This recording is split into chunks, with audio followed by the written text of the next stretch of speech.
Boom. Okay, we should be back on. Now you should be able to see Be Live comments come up as people come back in the room. You got to go back out on Okay, my page. I think I good. shared it out on your page, Chris. I am Yeah, going to exactly. share it. I'm a tag. The way it works with Be Live is I'm a tag y'all. That'll work a lot better. So Okay. good morning, good afternoon, everybody. This is the fourth go. Is it 4 or 5? I forgot which one. Doesn't really matter. Hey, that's all right. We're getting it better. I'm here with Kevin Howard and Chris Lewis. Y'all already know Chris Lewis. You should know You already know. Kevin What's up, Howard everybody? around the internet space in the comment sections. We're going to talk today about how it's all connected. This is the fourth or fifth or seventh try. I don't know how many tries we tried to do this, but The technical difficulties is trying to impede our progress.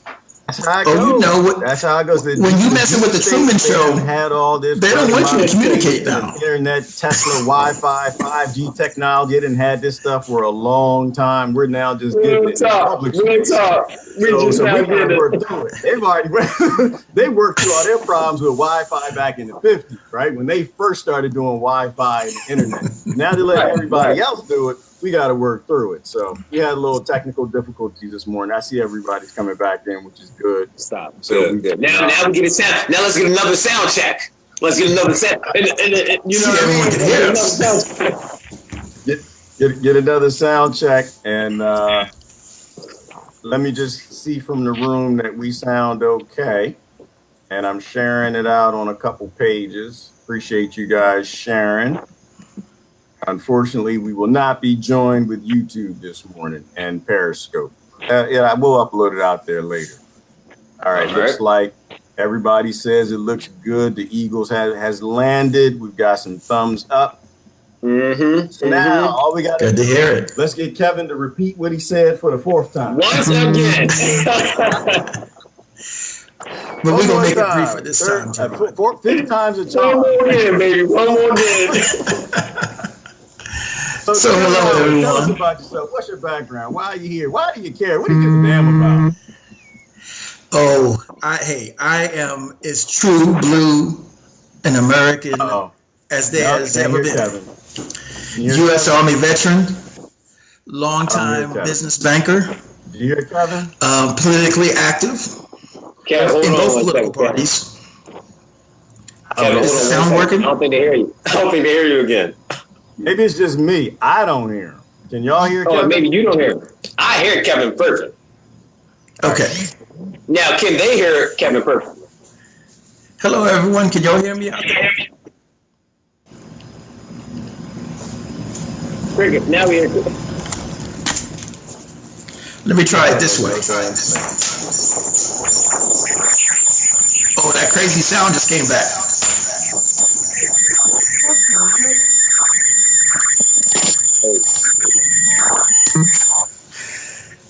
I don't know what the hell is going on, Chris. I mean, you already know how it goes sometimes, though. It gets funky sometimes. Oh, that was beyond funky. It's just one of them funky things. I hear you. I see Kevin. I don't hear him. I'm going to reset.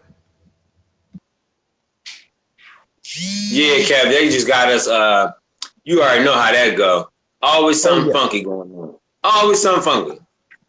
I wonder if I could just call in, and maybe if I'm not on the screen, but I can be heard, it might be smoother. I don't even notice.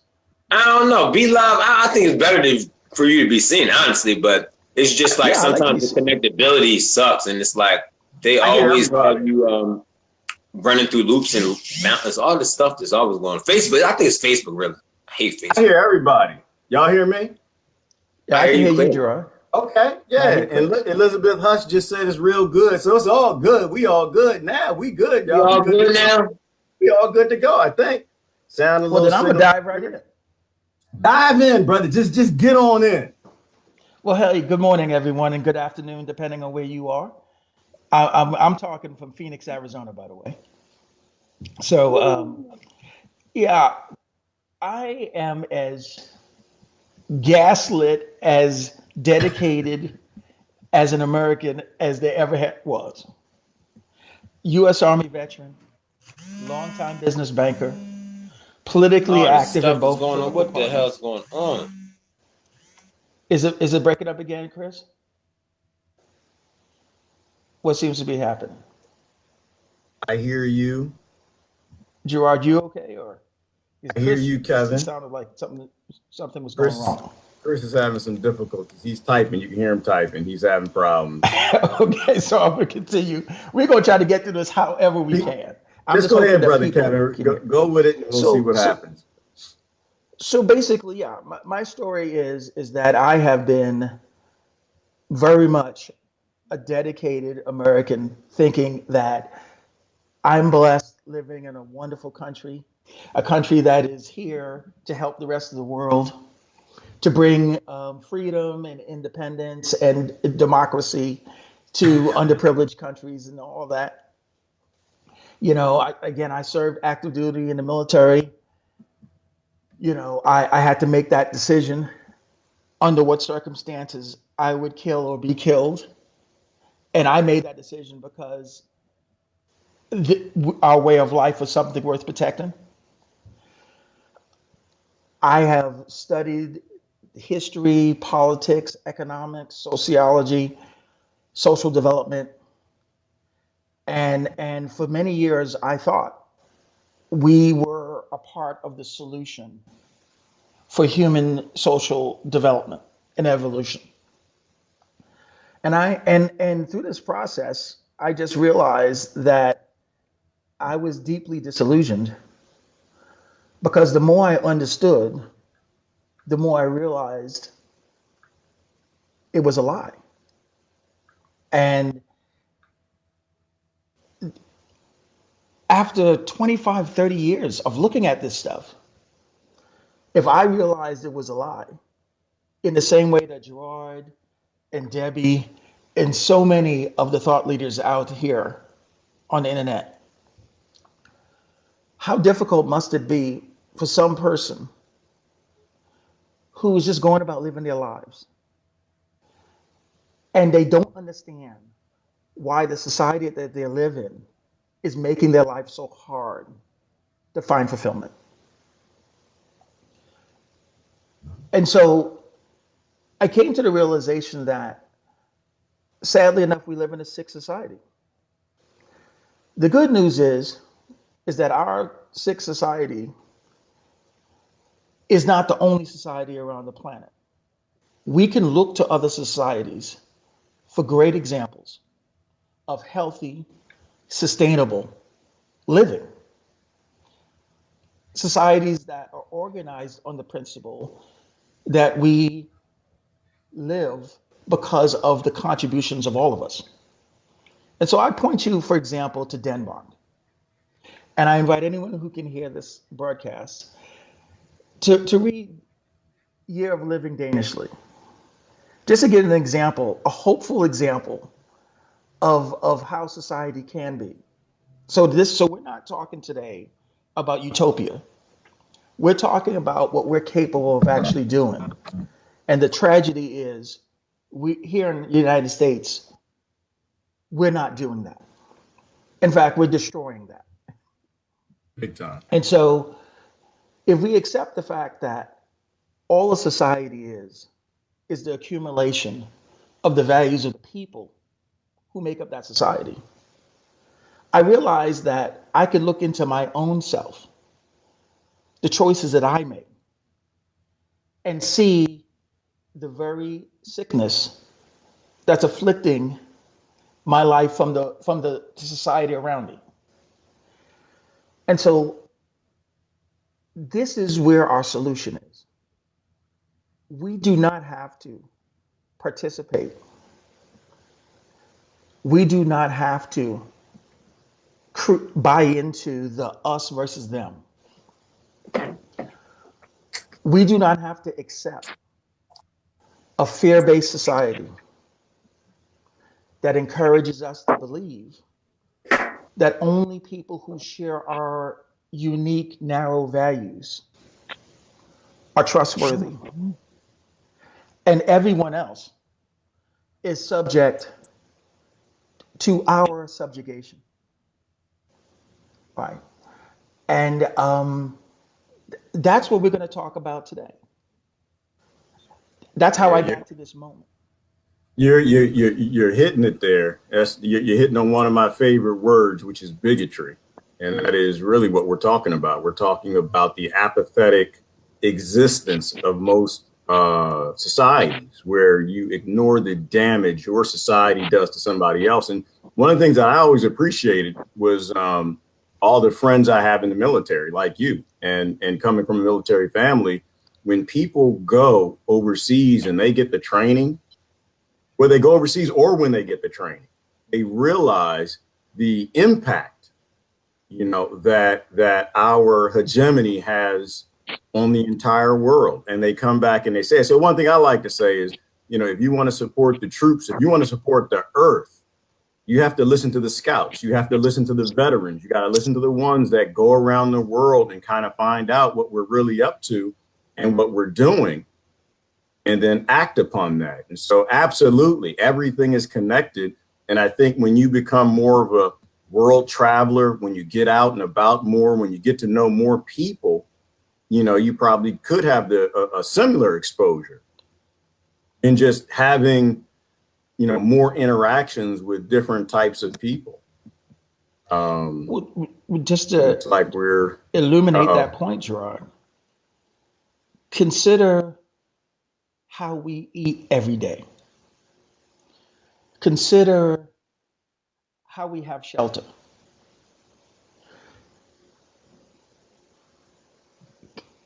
It seems like the show just started again. Did we lose Gerard? I think we lost G for a second. I Oh, there couldn't see you are. you for a Gerard, you're second. back. Yeah, no, keep I thought you going. were on board. Yeah, you Okay. doing good. So we eat every day because many people, most of which we'll never know, produced the food, delivered it to the market, and sold it to us in the store. Mm-hmm. We live in places that protect us from the cold and protect us from the heat because people that we probably never know built the houses that we live in. Mm. We Mm-hmm. sleep in a good bed every night, not because we built that bed, but because someone we will never know built the mattress, built the frame, did everything it took so that we could just walk into some store or click on a screen and get ourselves a bed. And yet we are encouraged to distrust all those people. Whether we have a good day or a bad day is tied to how all those people are doing in their day. And when they have a bad day, how it affects our lives is that the brake pads weren't put in right. Yeah, gone. Is that the food that was put on your plate doesn't taste the way it's supposed to. Oh, Mm-hmm. brother. Mm-hmm. you know, and yet we are the very measure of success in our life, the notion of our independence, our liberty, is all tied on disregarding those people, because It we are is. separate from them. We're It is. independent from them, It Mm-hmm. is. right? I love it. I love this. This was a great example because if y'all are picking up what Kevin is putting down, Right. when you give another person a bad day, when you give them crap, when it's your weekend, you're off, and so you've got this service person who you're treating like dirt because the fries Mm-hmm. were burnt or your Mm-hmm. burger wasn't cooked the way it needed to. You're giving somebody at the auto place a hard time because they were putting on your brake pads and they didn't do it fast enough. It's Mm-hmm. all related. You Mm-hmm. can say, one thing I think about the police a lot. I think about how we give the police a hard time because we Mm-hmm. can't. We're older. Maybe we know the laws, or maybe we know them. I don't know. But then that police officer takes that and he's having trouble at home, or she's having trouble at home, got some other stress, Mm-hmm. whatever. And by the end of the day, it's a 15-year-old kid. And so the Mm-hmm. crap that we've given them all day finally comes home to roost. And that was we were talking about last week, sending chickens out to roost. You send them out, they're always gonna come back. That's You know real something big though, fact. Gerard? Big facts. One of the more insidious ways that we give them crap is a public policy issue is put on the table that we're debating some important issue, and there's many of them, and we are conditioned to answer the question about not how will that policy help us. We answer that question about how does that policy help me? And if I am not going to get helped, I'm not going to support the policy. So why is the police officer frustrated? You know, when they can't get paid because we won't raise our taxes to provide for them. And let me toss in there what Brother Adam just said. I'm going to give Chris a chance to talk, but it's an interesting topic. I am listening, man. This is beautiful. I'm sorry, Chris. How many people who've actually read the Constitution or the Bill of Rights? Like, why do you have trouble with the police officer anyway? Because he's making 30 stops a day and he should only be making 3 because all the laws are unconstitutional to begin with. And so the interesting part is that we came from a generation that I don't know how old y'all are. I know how old I am. Where we had civics class. Reading the Constitution was not an option. Having tests on it was not an option. You would fail if you didn't read the Bill of Rights. And so if you actually know what your rights are and you understand why there's a First Amendment and a Second Amendment and all the rest are dependent upon those two, is that if you understand what you have free speech and you have the ability to say, hey, listen, this law hurts me.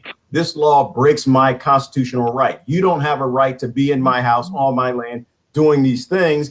And if that voice isn't heard, you have the Second Amendment, which is everything everybody wants to avoid. The Second Amendment is not for hunting.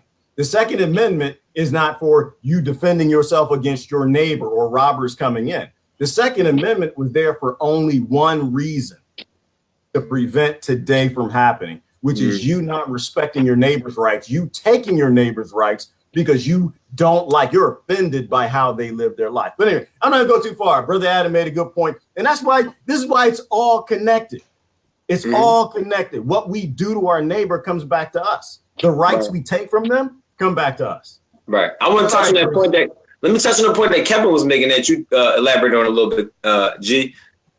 When it comes to these like professions and these people that have these jobs, I think that a lot of times we are very unappreciative, and we're unappreciative of them because we haven't allowed ourselves to take our minds off. And I don't want to say this, it's hard to say. We haven't allowed ourselves to step out of ourselves and to try to at least get to small idea of what they're going through. So when you talk about the burger, the dude flipping the burgers at Burger King and them, you giving him a hard time because he slapped your shit together because his life is kind of, you don't know what his life is like on the outside. You know what I mean? But when you go there, you only know what you care about. And you want that perfect burger. You want the fries cooked to the perfect temperature. And if they're not, you're going to be frustrated. But the thing that you have to understand is, would you be in there flipping burgers your damn self? If you so worried about how your burger is being flipped or how your car is being fixed, why don't you get the tools to do it your damn self so that way you don't have to feel such in your mind to where your negative energy is being thrusted at someone who needs a little bit of upliftment. You know what I mean? Because in the society that we have, there's a lot of professions that are created, because a lot of the things are created, like these industries for food and whatever you can, service industries are created so that we as individuals do less work on our own, and I understand it's for the connectivity of functionality of society, but we have to take time to step out of ourselves, step out of the minds that we have been given and the understanding that we have grown into and see or try to see what other people are dealing with, because that's really what's breaking the communication, I think, is our inability to understand.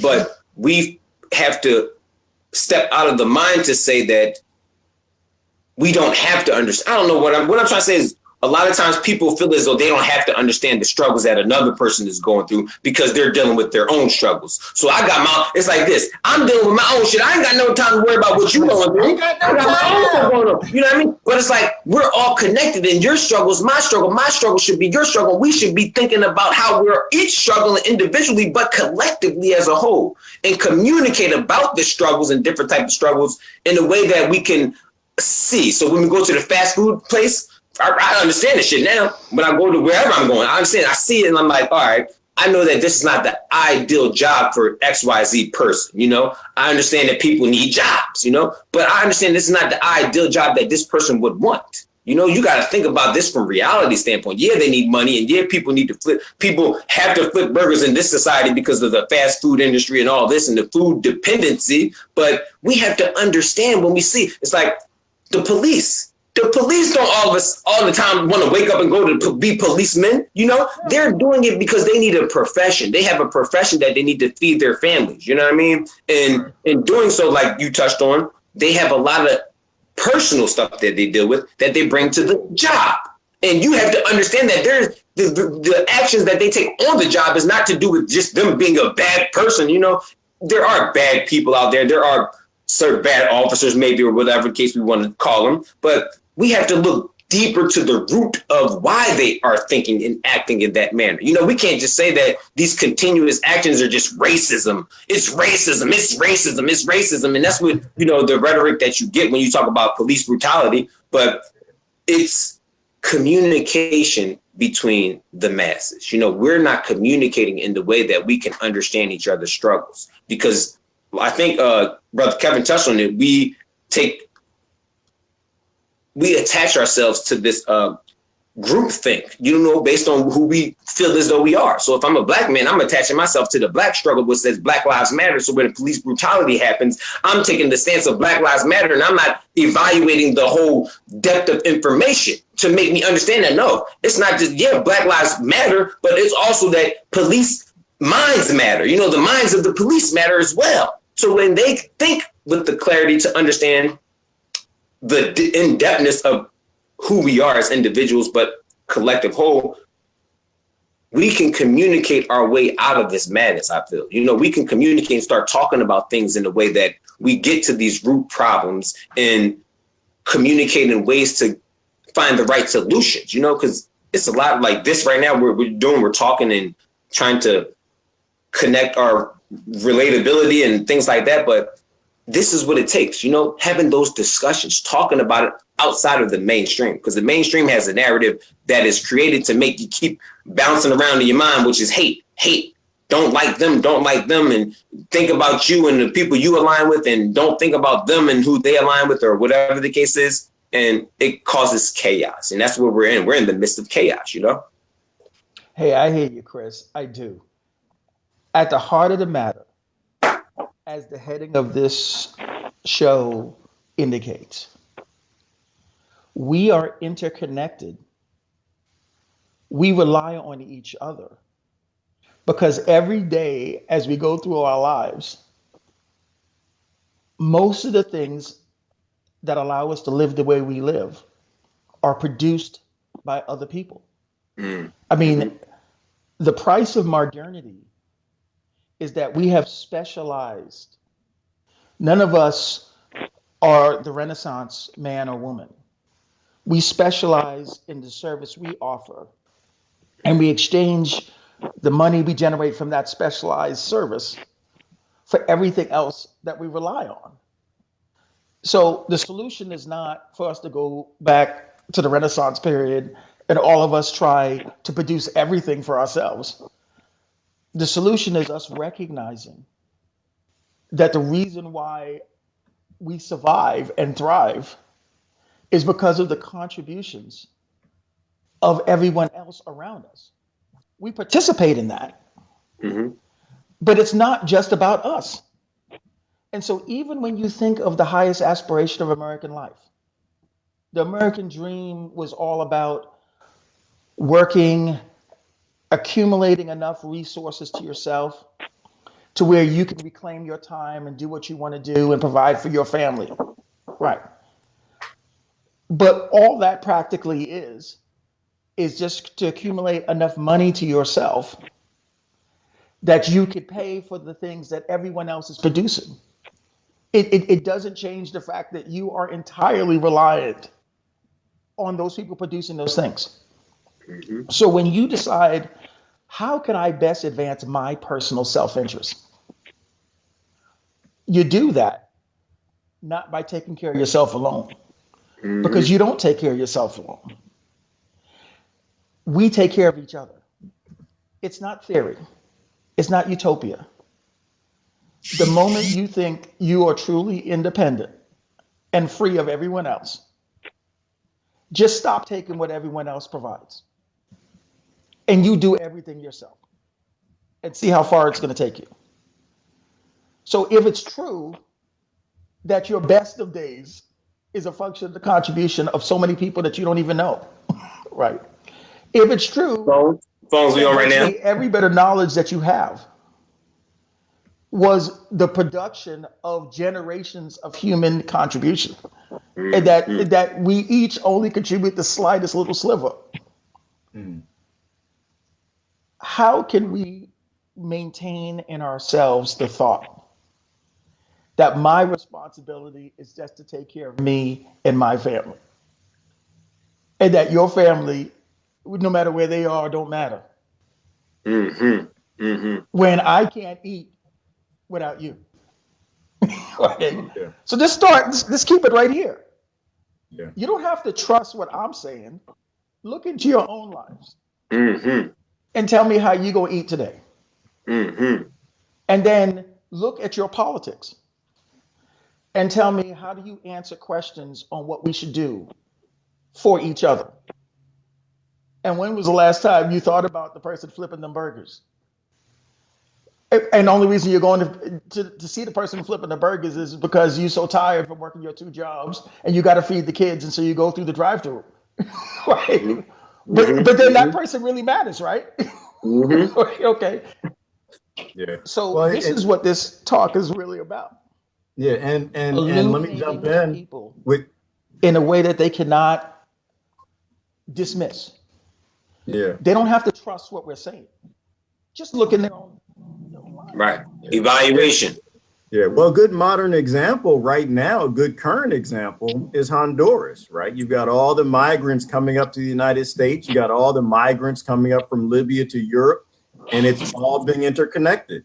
And what puts a burr in my saddle right now is all the people talking about single payer health care. They're all excited because they got a bunch of Democrats in Congress for single payer health care. So now we get to have single payer health care, maybe, if they decide to give it to you, but it's paid for by murdering people in other countries. It's paid for by U.S. hegemony. It's paid for by the wars. It's paid for by starving 14 million children in Yemen.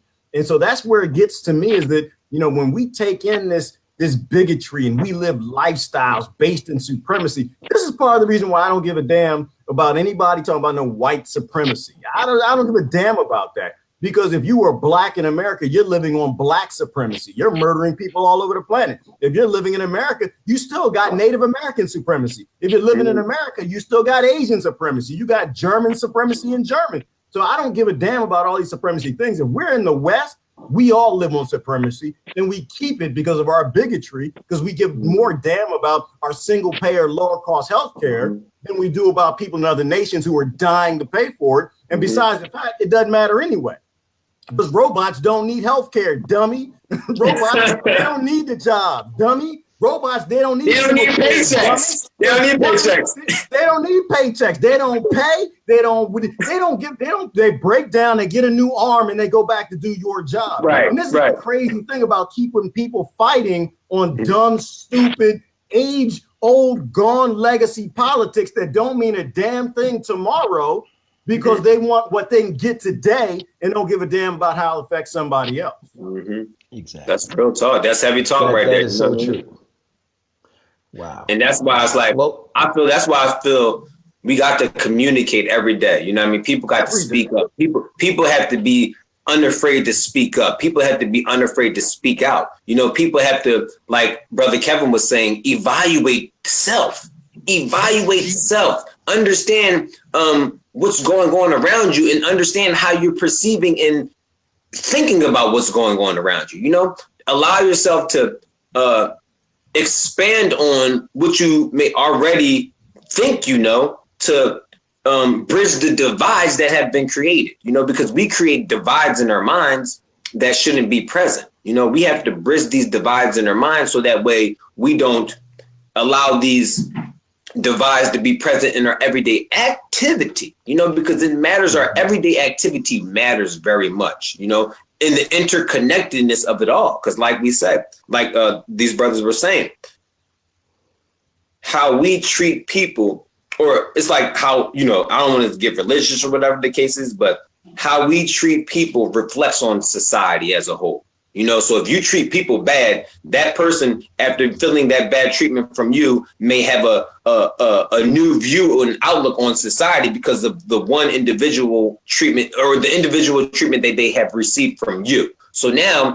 they're putting that and inputting that into their information, which says, look, this, and as the way society or this Americanized structure is, if somebody black does something to you, you're equating that to the entire generalization group of black people. If somebody white does something to you, you equate. So it's like, you know, when you talk about white supremacy, somebody white does you wrong, you're like, oh, these white people are all supremacists. These white people don't care about me. These white people this, these white people that. And it's like, it's much deeper than that. You know, it's way deeper than that. And we should have a modern ability to understand it, being as though we have been a privy with the internet and all these things that other people created to seek out the information, to have a different way of thinking. You know, we were wired in a certain way with the educational process, but the beauty of right now is we have the information present.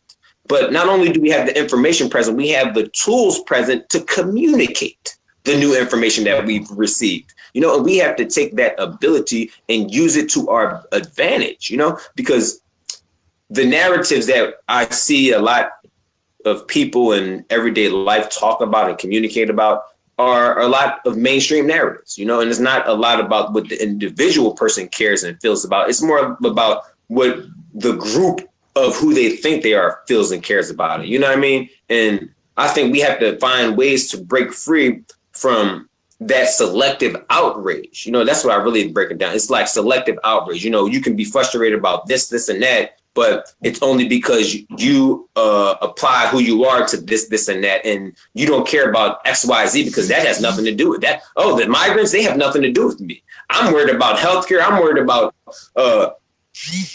politics, and I'm worried about X, Libya. What? I don't care about nothing to do with Libya. Oh, damn, the poor community, I don't care about nothing to do with the poor community. But it's not like we have the ability to always be active in these communities, but we have the ability to always think in the right manner about these communities, I feel, you know? Yeah. Hey, Chris, you are hitting it so hard, man. We are so much more than the uniforms we wear. You know, I mean, we are so gaslit into being a man, being black, being American, being Christian, with all the labels down the road. And so I only hear you if I check your labels and they seem like they're like my labels. Then I can hear what you're saying. And for everyone else, I can discard them because, you know, and so this is how we got here. We are encouraged to use these labels, to use these uniforms, to hate and sow discord because of the differences. And it obscures the fact that below these uniforms is each of us. Mm-hmm. So who are we? Who are you, Chris? Who are you, Gerard? Who are you, Mary, out there? Right? I can assure you, it's not your gender. It's not your faith. Right? You are a person who holds those ideas. You are a person who happens to be male, right? But you are not those things. And if you only realize who you are, you'll see who we are. Mm-hmm. And you'll see that we're one. Mm-hmm. You know And people what? need to Big go facts. inside and check Big that out. facts. Big You, facts. you know what You what you know, because reminded me of. Gerard, you hit on that all the time. Big But you know facts. what? You know, You know what you reminded me of was I took a ride. Where did I go? I went somewhere and I had to go to New York. I had to go to New York. Don't go to New York, people. No, I'm just kidding. Go to New York. hey, now, Gerard, I was born and raised in New York. I get my label out. Listen, you know what? I'm a country boy. I was raised in the city, and I'm going back to the country. I say things to get myself in trouble, but all right. This is what I'm gonna say. I had to go through New York. I had to ride a train. Had to get on the train. Right? Imagine, country boy in New York on the train. On the train. I'm talking to everybody. I'm getting on the train. Hey, how you doing this morning? Good morning. Right. How you doing? You know, I'm talking to people. Oh, that's nice. Here's your guy. Oh, no. And you know, and people, there's some people that give up something every now and then. They're kind of like, yeah, okay, yeah, your shoe's nice too. You know, they kind of give it up a little bit. And meanwhile, they're like, this motherfucker crazy. Crazy ass motherfucker talking to people. I don't know what he gonna do next. He gonna start peeing on somebody? What are you gonna do? This dude, he just must have got out the institution. Not supposed to talk to people on the train, right? And so, you know what? Half the time I know that, and I don't really care. I'll start a conversation, see what happened. I got on. I think I was coming back, and I got on the train out of Central Station, and you had to hold the pole. I'm holding the pole, and the lady in front of me is holding the pole like right under my hand. Our hands are within an inch of each other. Right. Within an inch of each other. Right here. Like we right here. Listen, we almost had a baby. We almost had a baby on the train because we like right here. And it's crazy to me because she gets on it and she won't talk. Like she just look right at me. Don't say damn thing to you. I'm like, this is crazy. What the hell is wrong with us? I'm like, hey, how you doing? Welcome to the programming. She's just looking at me like this. And I'm like, yeah, well, you know, did you have a good day? You know, she's just looking like this. I said, I'm not from New York. She's just looking like this. So here's my thing. This is what I'm trying to say. It's real though. We're losing our damn minds. We have lost our mind. I think Brother Jack hit it a minute ago when he said, find other people not like you and get to know them. Talk about it. Somebody is a stranger to you. Because this is what Brother Kevin's talking about. Yeah. That when there are strangers in our world, there will be conflict. There will be evil. There will be grouping up. There will be bigotry. There will be supremacy, and we will all be ruled by our collective ignorance. Find somebody that's strange. This is what I was thinking about this morning. If everybody on the damn train found one stranger and said hi, if everybody on the damn bus spoke to one stranger, somebody who looked different from them, somebody who had on a hijab or somebody who had the Jewish thing on the back of the head, somebody who had any of them things or none of them things, somebody a different color from you. You know, if everybody talked to a stranger, nobody would be strange. And when nobody is strange, we don't have these problems. If everybody goes to Starbucks, get your latte, get your mocha loca, the chick, thick, mocha venti, almond milk, whatever, all that crazy stuff you want to put on, and you actually talk to somebody in line that's strange, in less than a year, nobody would be strange in our country. Real talk. You wouldn't have a problem. They wouldn't be aliens to you. You wouldn't be okay with the police throwing them in prison and shooting them. You wouldn't be okay with somebody coming to take their guns. You wouldn't be okay with them dying from a lack of health care. You wouldn't be okay with them not having fresh water to drink. When people stop being stupid, we stop having strange people. I'm gonna calm down and shut up. That was real. That was it though. That was right on it. That was it right there though. That's real because look, they've capitalized off of stranger danger. Think about that. Stranger danger. I was young. My mom was like, don't you be talking to strangers. And I'm just saying hi. And then, you know what? My son did it. And I'm like, hold on. Don't you be talking. And I said, oh, wait a minute. Talk to people, bro. Good, it's good. But just understand and pay attention. But yeah, talk to people and praise people. So now we out here always saying hi and everything. And everybody talking to people and everybody loves it. They're like, oh, he's so nice. He's so, he's nice. And I wasn't allowed to do that when I was young because I was told that, you got to watch out for strangers. Don't you be talking to strangers. Everybody that ain't you is strange. Everybody that don't act like us is strange. If they don't fit the mold of what we created in your mind, they're strange. And it's like, I've come to in my mind to where I realized that nobody's a stranger. You know what I mean? No, nobody's a stranger. It ain't no strange people. It's some crazy mofos out there. Okay, we all crazy in our own right. You know what I mean? But ain't nobody strange because we're all unique, and we have to respect the uniqueness of people, and we have to respect that uniqueness is what connects us as one. Because we are a unique body, you know what I mean? We are a dynamic, unique body as a people, you know what I mean? Because we're all in this together, you know? And how the body functions, like each part may not seem or appear to be as beneficial or as necessary as another part, but each part is still equal in the functioning of the body.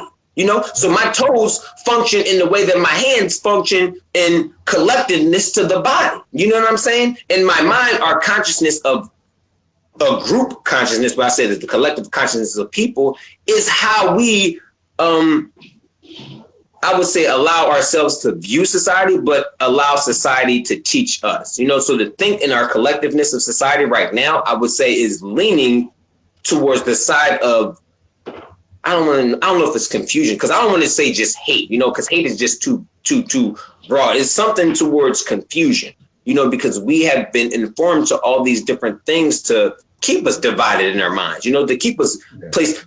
You're going to put this barrier in because you're Black. You're going to put this barrier in because of your religion. You're going to put this barrier up because of your education. You're going to put this barrier up because of your financial levels or whatever the case is. And now, like Brother Kevin and G was saying, if anybody ain't in these groups and whatever the case that we're in, these people are strange, you know. So if you got $1 billion, $1 million and you living in Cali with the nice house and everything, these poor people strange to you. Them strangers. You ain't got nothing. I might help out and I might do stuff and you could, but in the sense of how we communicate with each other, you know, the rich man doesn't, not all rich men, but the affluent, wealthy man might not communicate with the poor people as the same way he communicates with those rich fellas that he's friendly with. You know what I mean? And that's what we have to break. We have to break free from that. We have to communicate with everybody. I don't want to say the same way, but in essence, the same way, you know, giving everybody the equal chance to tell us who they are, you know, show us who they are, not allowing the mainstream narratives or rhetoric to determine that for us. So now, like you were saying, Brother G, when you're on the train, because I've been there too, when your hand is there and the hand is there, I'm not looking at them like, yo, what is you doing all up on me like that, woman or man? But some people think like that. Why is you? But they can't wait to get off of that damn train because they want to get up out of that uncomfort. That's uncomfortable, you know, because they tell us that that's uncomfortable. But no, it shouldn't be. We should be communicating. Hey, how was your day? Oh, yeah, you went through that? Okay, cool. My day was great. Okay, nice to meet you. Nice to have a great day. Wonderful. Bam. Love. You feel me? Love. That's all it is. Love. Communicate. People are going through stuff, and that's all they need is somebody to talk to sometimes. All they need is somebody to lend the ear sometimes. But you think they strange, so you just automatically assumed and judged who you thought they were by the cover of the book, by the uniform that they're wearing. You know what I mean? And that's what we have to get away from, y'all. Y'all talk some big facts, though, man. I love this shit. Yeah. Well, hey, Chris, I'm going to let you talk, Kevin, but I was going to say, because I can have a baby running around New York and I wouldn't even know. It'd be a little Gerard running around New York. She could have got pregnant. We were that close. We were literally that close. And I got a little Gerard running around. We have no relationship. I don't even know. You got a little G out there, so and you know. Listen, hey, people, if you go to New York and you see like a little big-headed kid walking around like a milk, like he lost, can't find nowhere. And I think she was Asian, so he looked like half Asian, but got a big head. He looked like, where my daddy at? Said, listen, your daddy Gerard. It happened on the train.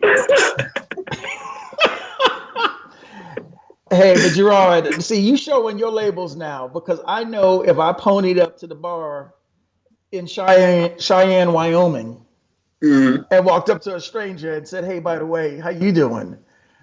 You know, I suspect that you might have a similar response than that person on the train. We are all conditioned, unfortunately, to look at difference as strange, as Chris put it, the stranger danger.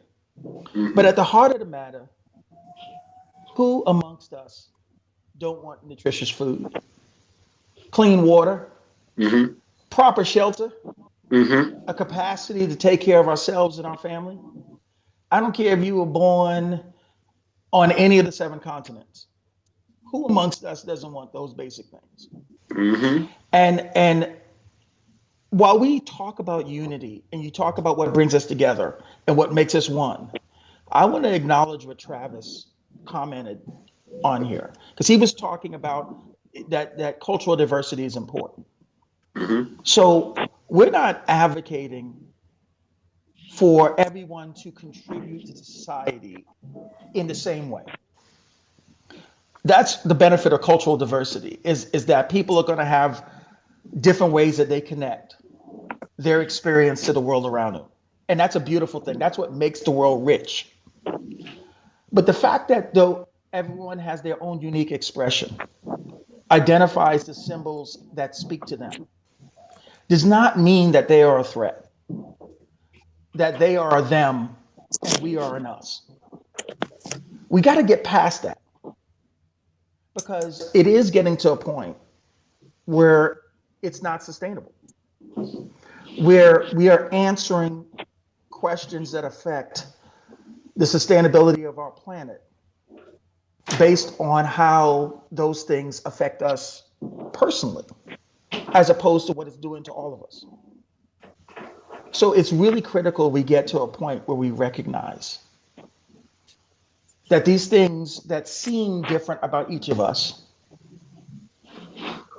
don't reach down to what makes us who we are. And if we can't find that in ourselves, we will never see that in anyone else. And it's time that we do this. And once we start doing this, how it will manifest in the choices we make is that we'll start thinking in terms of what can we do to elevate all of us?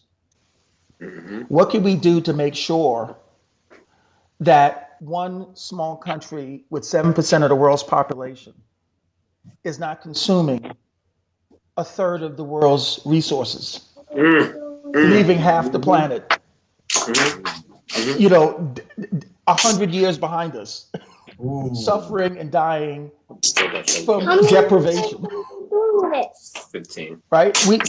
We have to get to a place where every choice that we make reflects the fact that we know we're in this thing together. And that's what this is all about. It Mm-hmm. doesn't deny anyone the ability to express themselves in their unique cultural, localized way. In fact, we encourage that. We want that. So I hope that's the takeaway. I appreciate what Travis said because we cultural diversity is critically important, Mm-hmm. but Mm-hmm. it should not be the difference between someone living or dying. Mm-hmm. And what Gerard speaks to so often and so eloquently and so passionately is that we let culture be the justification for millions of kids, children, Mm-hmm. women, elderly, humans to, to die indifferently because they are them. And it's quite ironic for a culture that believes that all people are created equal. Mm. To Right. because how that manifests is for us, all things are created equal, all people are created equal. And for them, they get whatever we give them, Mm-hmm. including absolute subjugation, degradation, suffering, death, slavery. I Mm-hmm. mean, you got to look in the mirror and connect that basic dot. And so that's where I want to at least end the comment to Chris because I know he's gonna have to run. Because I don't want you to get in Yeah. trouble, Chris. You already know. but You see but little man coming up on me. He's like, "Yo, it's time to go, man. I got to go." And it's like, I yeah, knew I want to say, I want to tarry longer with y'all, but it's his time now. You feel me? Look, Dad, exactly. Dad. You don't see this, Dad. What's going on, man? Look, hey. Exactly. Chris has been taken Daddy. out. Dad, you talking I all should have that? never told him time. You need to help this generation right here. You talking all that talk, Daddy. The next generation in your face right now. What you gonna do? So So you see what I'm saying, man? You see what I'm saying? You got to balance all that. Chris, you go ahead and get the But last no, comment. you Then we're brothers, gonna let I'm you gonna make go. this. I'm gonna just touch on what he was saying, but because culture is beautiful, I believe, and I love the diversity of culture that we have as a people.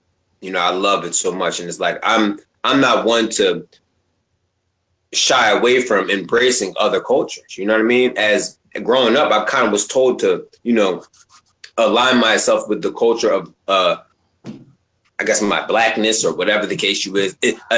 As a black man in America, the culture and the things we embrace, the music, the food, the different aspects of ways of living.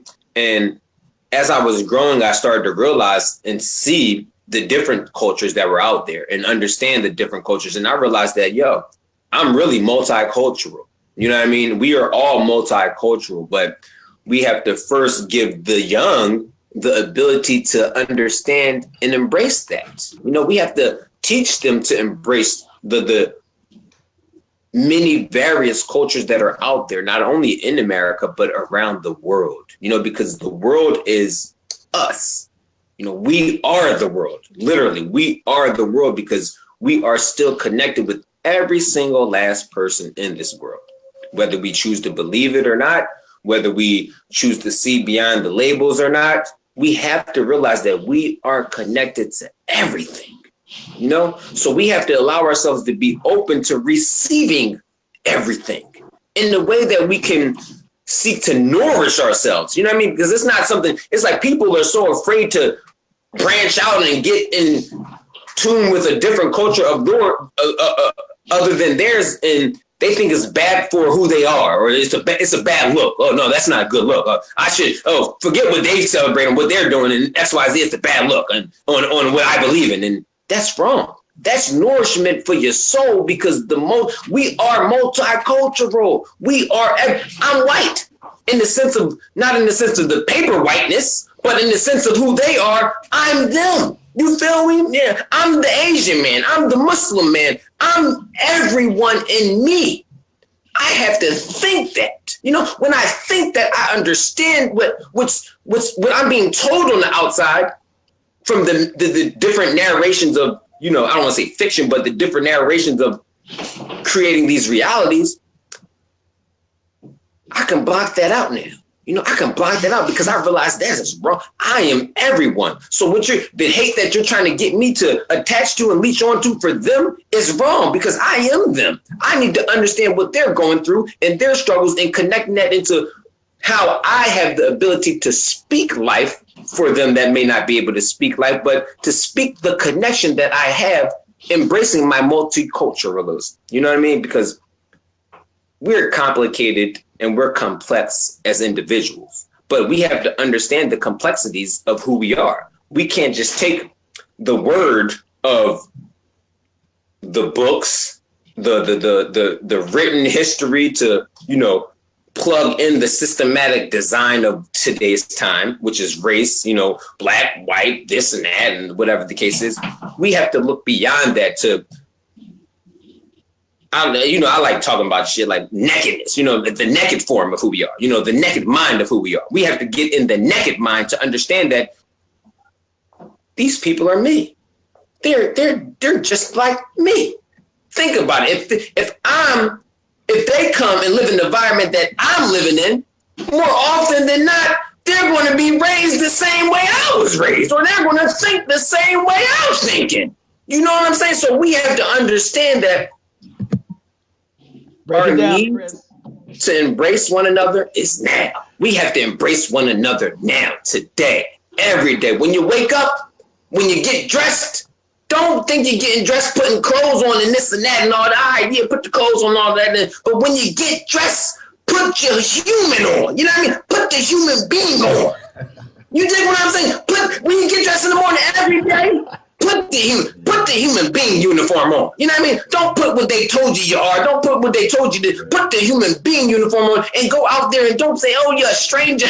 I'm scared of you. You're a stranger. You're going to do me wrong because they said it and I seen it and they plugged it in my mind and made sense. Put your human being uniform on. Be vulnerable. Be a little bit vulnerable, not to the point where you're going to let yourself be taken advantage of, but vulnerable to the point to where you're communicating with people that you didn't communicate with before. When you're talking and reaching out to people that you didn't talk to and reach out to before. When your activity is increasing with the populace of diversity that is out there.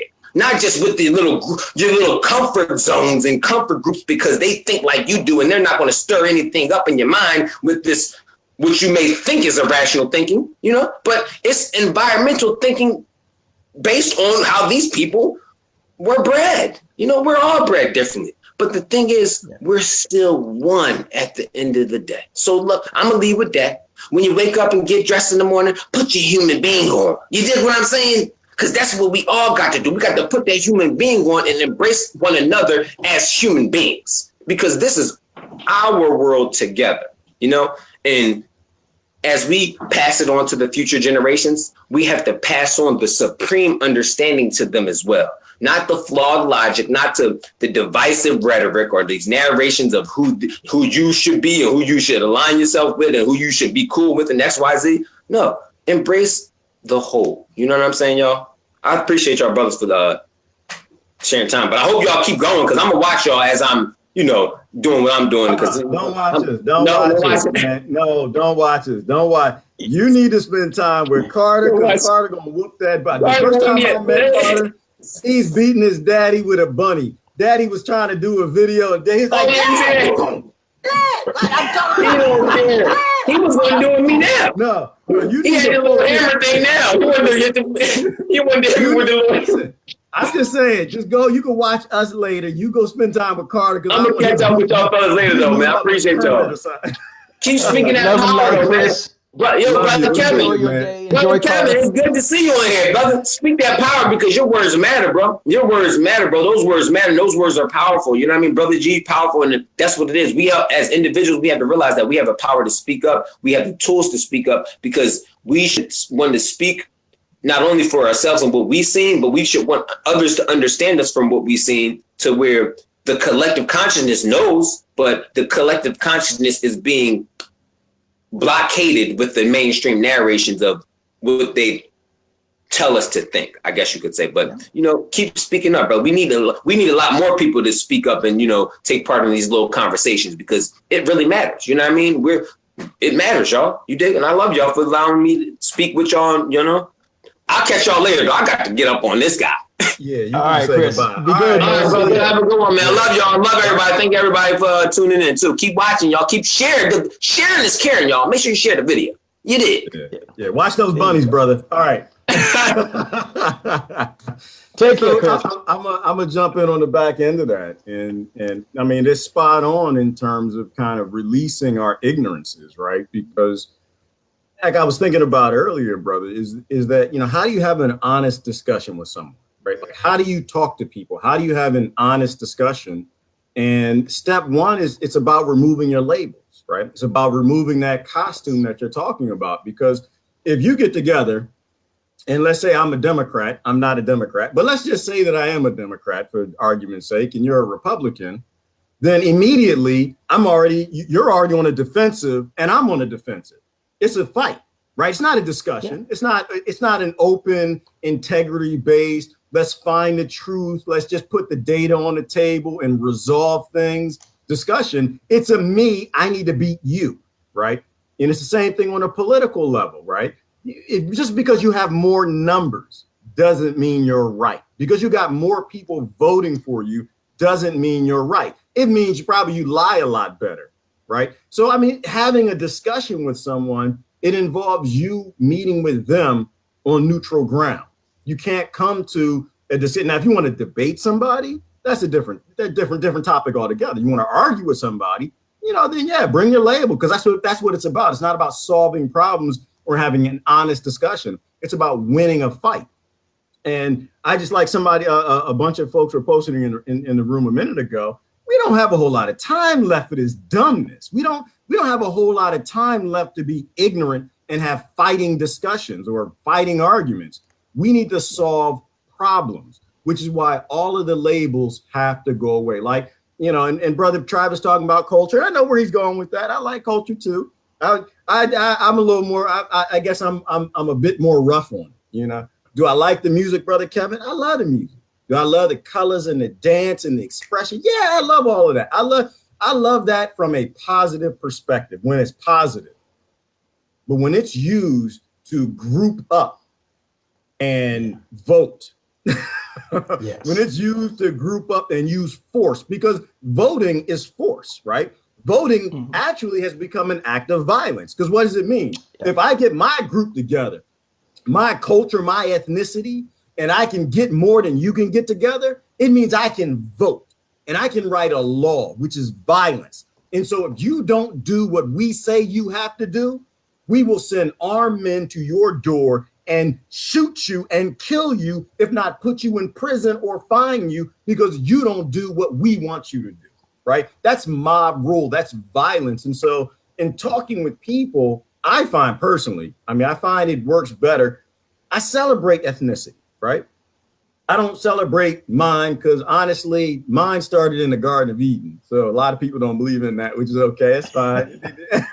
I'm fine. You know, brother, I'm okay if they believe in what is her name? The monkey that turned into the person, Lucy. I'm fine with Lucy, right? We Lucy to get that's my culture. I'm good with that. We were all together in the trees together, eating bananas and smelling each other's butts. We did that as a group, or we did it in the Garden of Eden when God kicked us out. But we were all ethnicity. So that's what I celebrate, because that's the basis of what I think I should be in a time of such world conflict.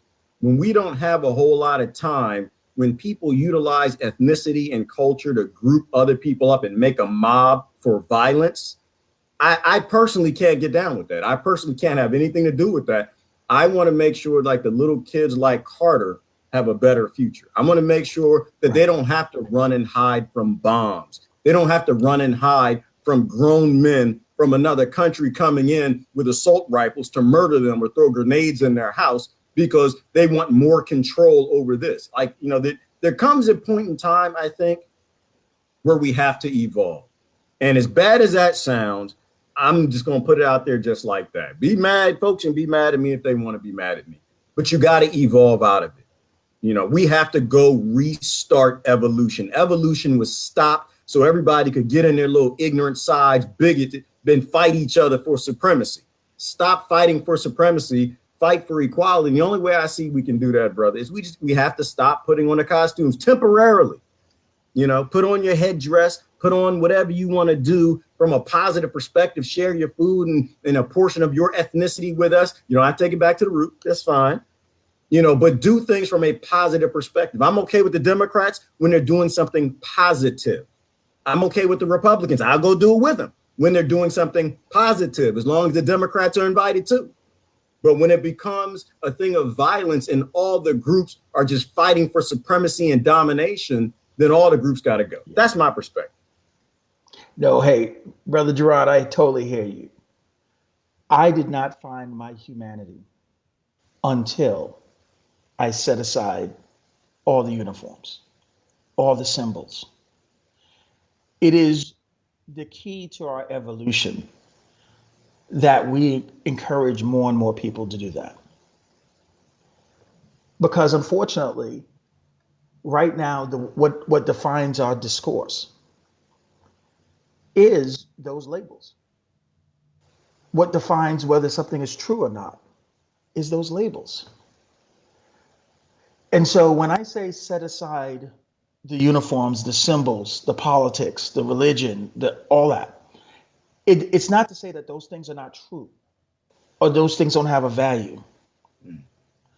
But you cannot, if you see truth through those labels, you're obscuring what's actually true. What's true is not a function of whether it favors Democrats or Republicans. What's true is not a function of whether it favors men or women. What's true is true independent of all those factors. And so you can't really see the truth about who we are when you set those labels aside. You can't see the truth about what's going on with our planet if you don't set those labels aside. And so I understand those labels are central to how we see the world. And so we're asking a lot of people, you know, but I put this question to them. How's it working for you? Mm. The reason why I'm suggesting you set these labels aside is because you're not going to find fulfillment. You're not going to find truth. unless you see it for what it is.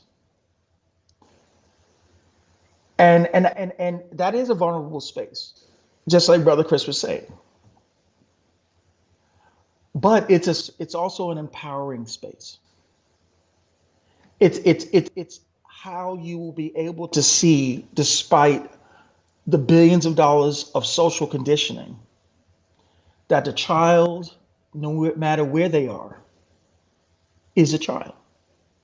In the same way that you want people to recognize your child, right? You got to set all those things aside to see it's just a child, right? Right. And unfortunately, there's so much invested in getting us to see things through all those layers. So let me tell you this short story, how I got a glimpse of my humanity as a young man. So I was serving as a member of NATO in the 80s, right after high school, and I was in the Spearhead Division Mm. in Germany when it was East and West Germany, and our military leaders thought that if Russia and the Warsaw Pact was going to attack the West, they would go through an area called Fulda, and it's called the Fulda Gap. And so, as a part of the Spearhead Division, our responsibility was to hold the gap until more support soldiers could come. Mm. And so, our life expectancy in that task was measured in seconds. And again, this is the mid to early 80s. And so, we would go train at Fulda. And Fulda has a demilitarization zone, just like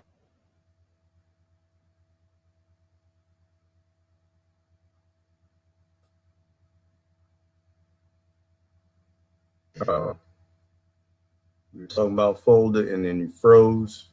I'm not sure if it's me. Let's do a reset.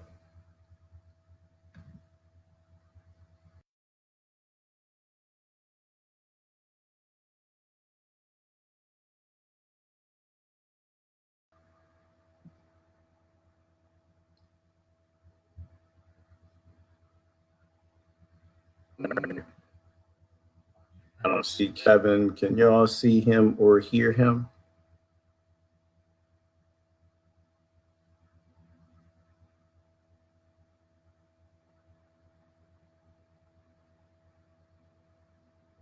Okay, so you can't. Okay, so I just reset it. He should be able to. It looks like he reset it too, so he should be back.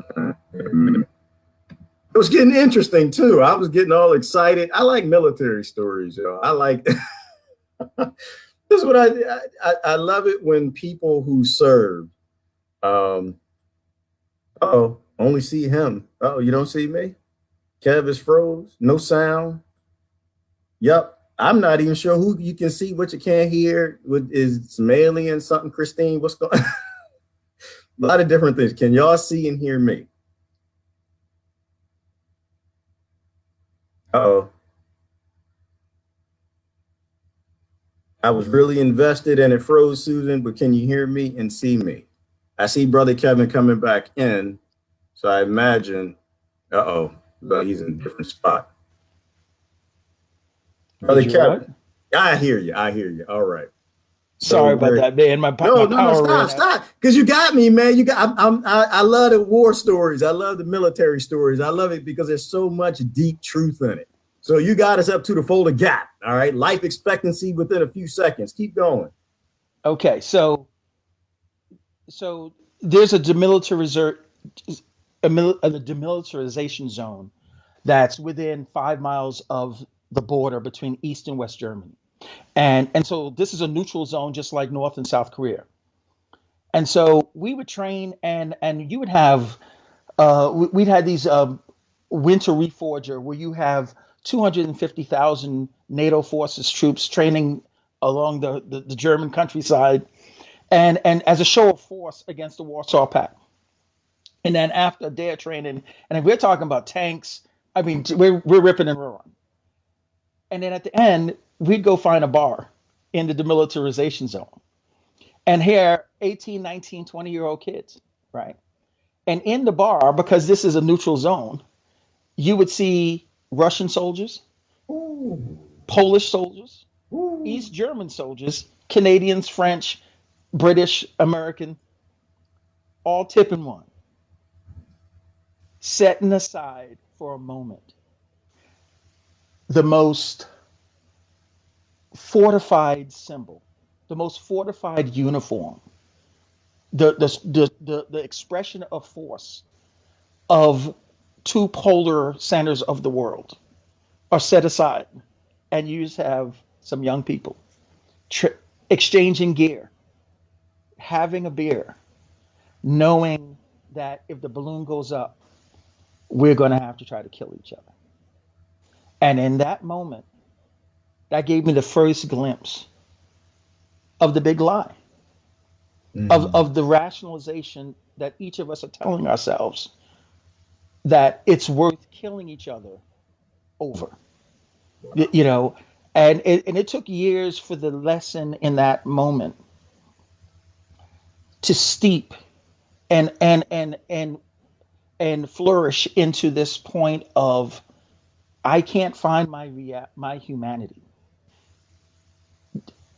if it starts with me thinking as an American, if it me thinking as a Christian, if it starts with me thinking as a black man, or all the other labels and symbols that I identify with, because all those things are being used. It doesn't have to be this way, but all those things are being used to make people who feel differently, who think differently, them, the enemy.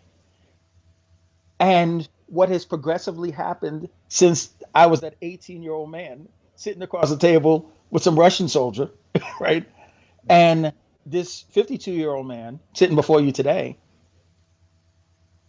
is is realizing that kind of manipulation, that kind of divisiveness is there to serve the few, whoever they are, and use us as instruments Mm.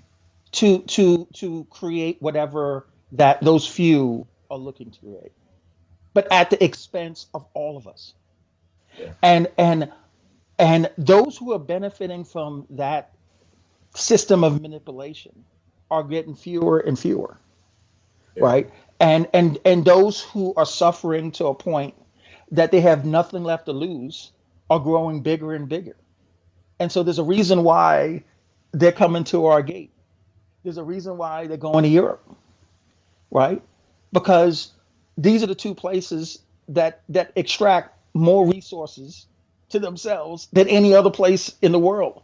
So these people who are resource deprived are coming to the place where all the resources is, because what do they want? Well, they want what we want. They just want to be able to have nutritious food, clean water, a warm shelter, a capacity to provide for themselves and their family. And the only places that have these things is in America and Europe, primarily, Yeah. right? And so, how do we find our humanity? We find our humanity by setting aside these labels, because notwithstanding the virtue, the legitimate virtue of these values, right? How those values are used today is to divide us, is Absolutely. to discard millions, billions. And there's going to come a day that we're going to live up to the old Jewish adage saying, you know, they came for the blacks, but I wasn't black, Yeah. right? And you know how it ends. You know, they came for the Jews and I wasn't Jewish, and then finally they came for me. Yep. Well, at what point are we going to wake up to the fact that we are truly only one? Yeah. Well, we will see that, and it will become very, very obvious when we set those labels aside. Yeah. See, that's oh brother, I can't tell you how deep that is. That was it was moving and it was spot on point. And it was, I take that as that general understanding that, and I think, well, Mary asked a question, and so she was trying to figure out why would you kill each other if the balloon went up. Well, I think in your, what that probably means is that if you got the orders from your CO that came down from commander in chief, that came down from the Federal Reserve, that came down from the Rothschilds or the Rockefellers, that came down from the Illuminati or aliens or whatever runs all of this nonsense, that you need to go murder each other, that you would do that, right? And so that's the point I think that you were making. But when the orders come down, people act.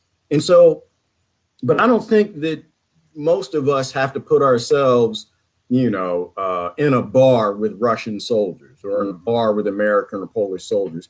Most of us are born in that, right? We're born. And so when do you go wave blue? When your commander tells you. When you go wave red? When your commander tells you. When you go fight white tea? When your black commander tells you. When do you go fight the immigrants? When your bigoted commander tells you. When do you go fight? And so it's the same thing. And so I love the analogy, and it's spot on, because when you actually meet people across the line that your birth or your bigotry or whatever you have has given you, that division line, you'll find out that, you know what, we're all just some kids in a bar who want to get drunk, have fun, chase women, and live our lives.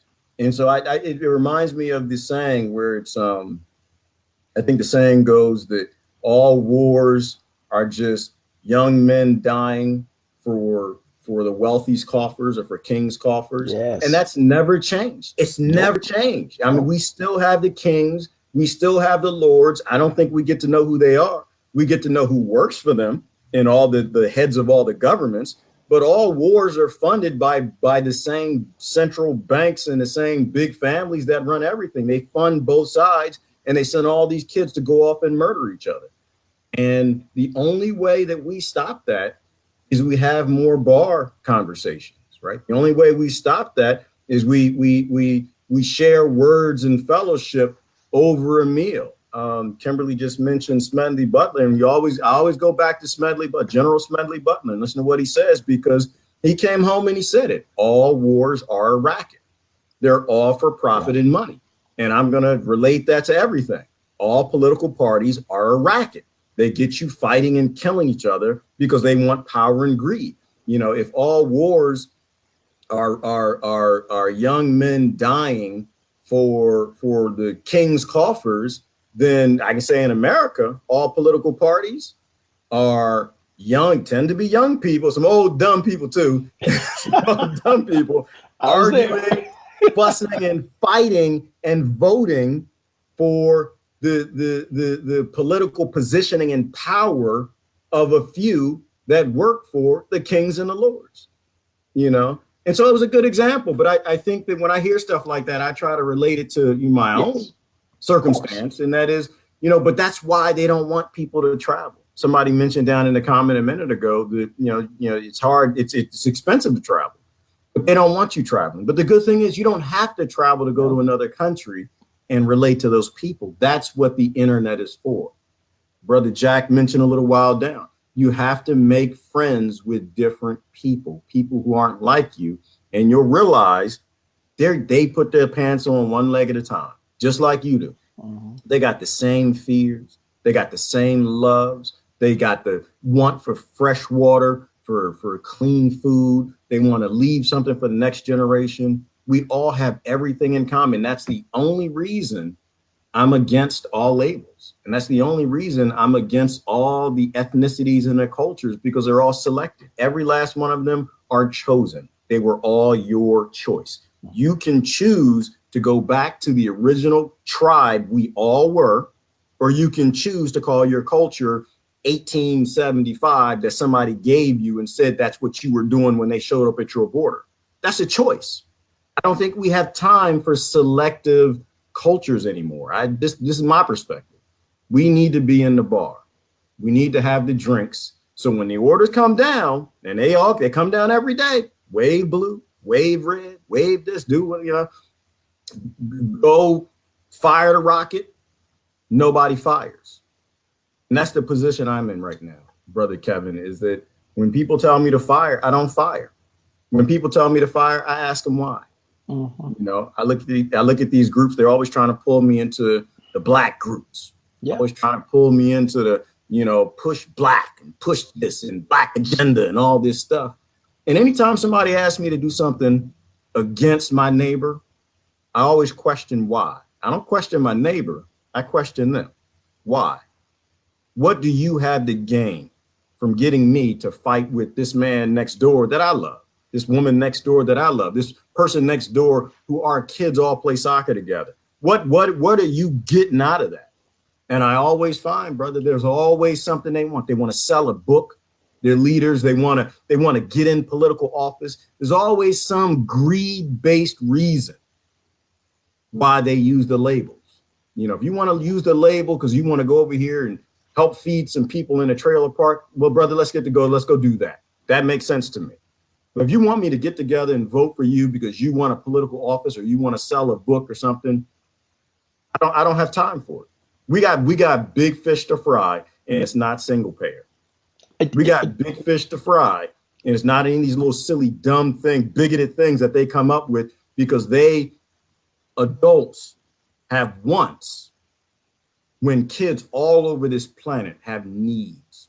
I don't give two damns about what adults want. When you got so many kids you're an adult, you can go get a job, you can go cook fries, you can pick strawberries, you can go do all these things you don't want to do to pay for the things that you don't feel you have to pay for.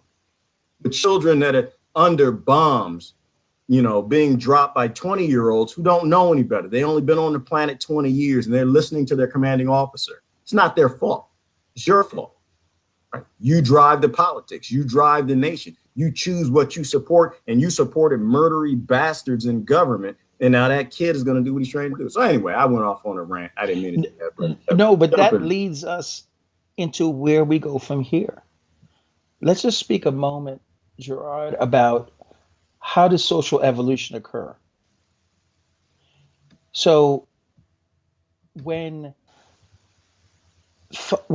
people when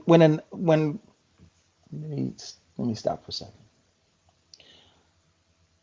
So social evolutionary change occurs when a critical mass is reached. If individuals find their humanity, set aside the labels so that they could see who they are and see who we are and see the world from an unfiltered lens.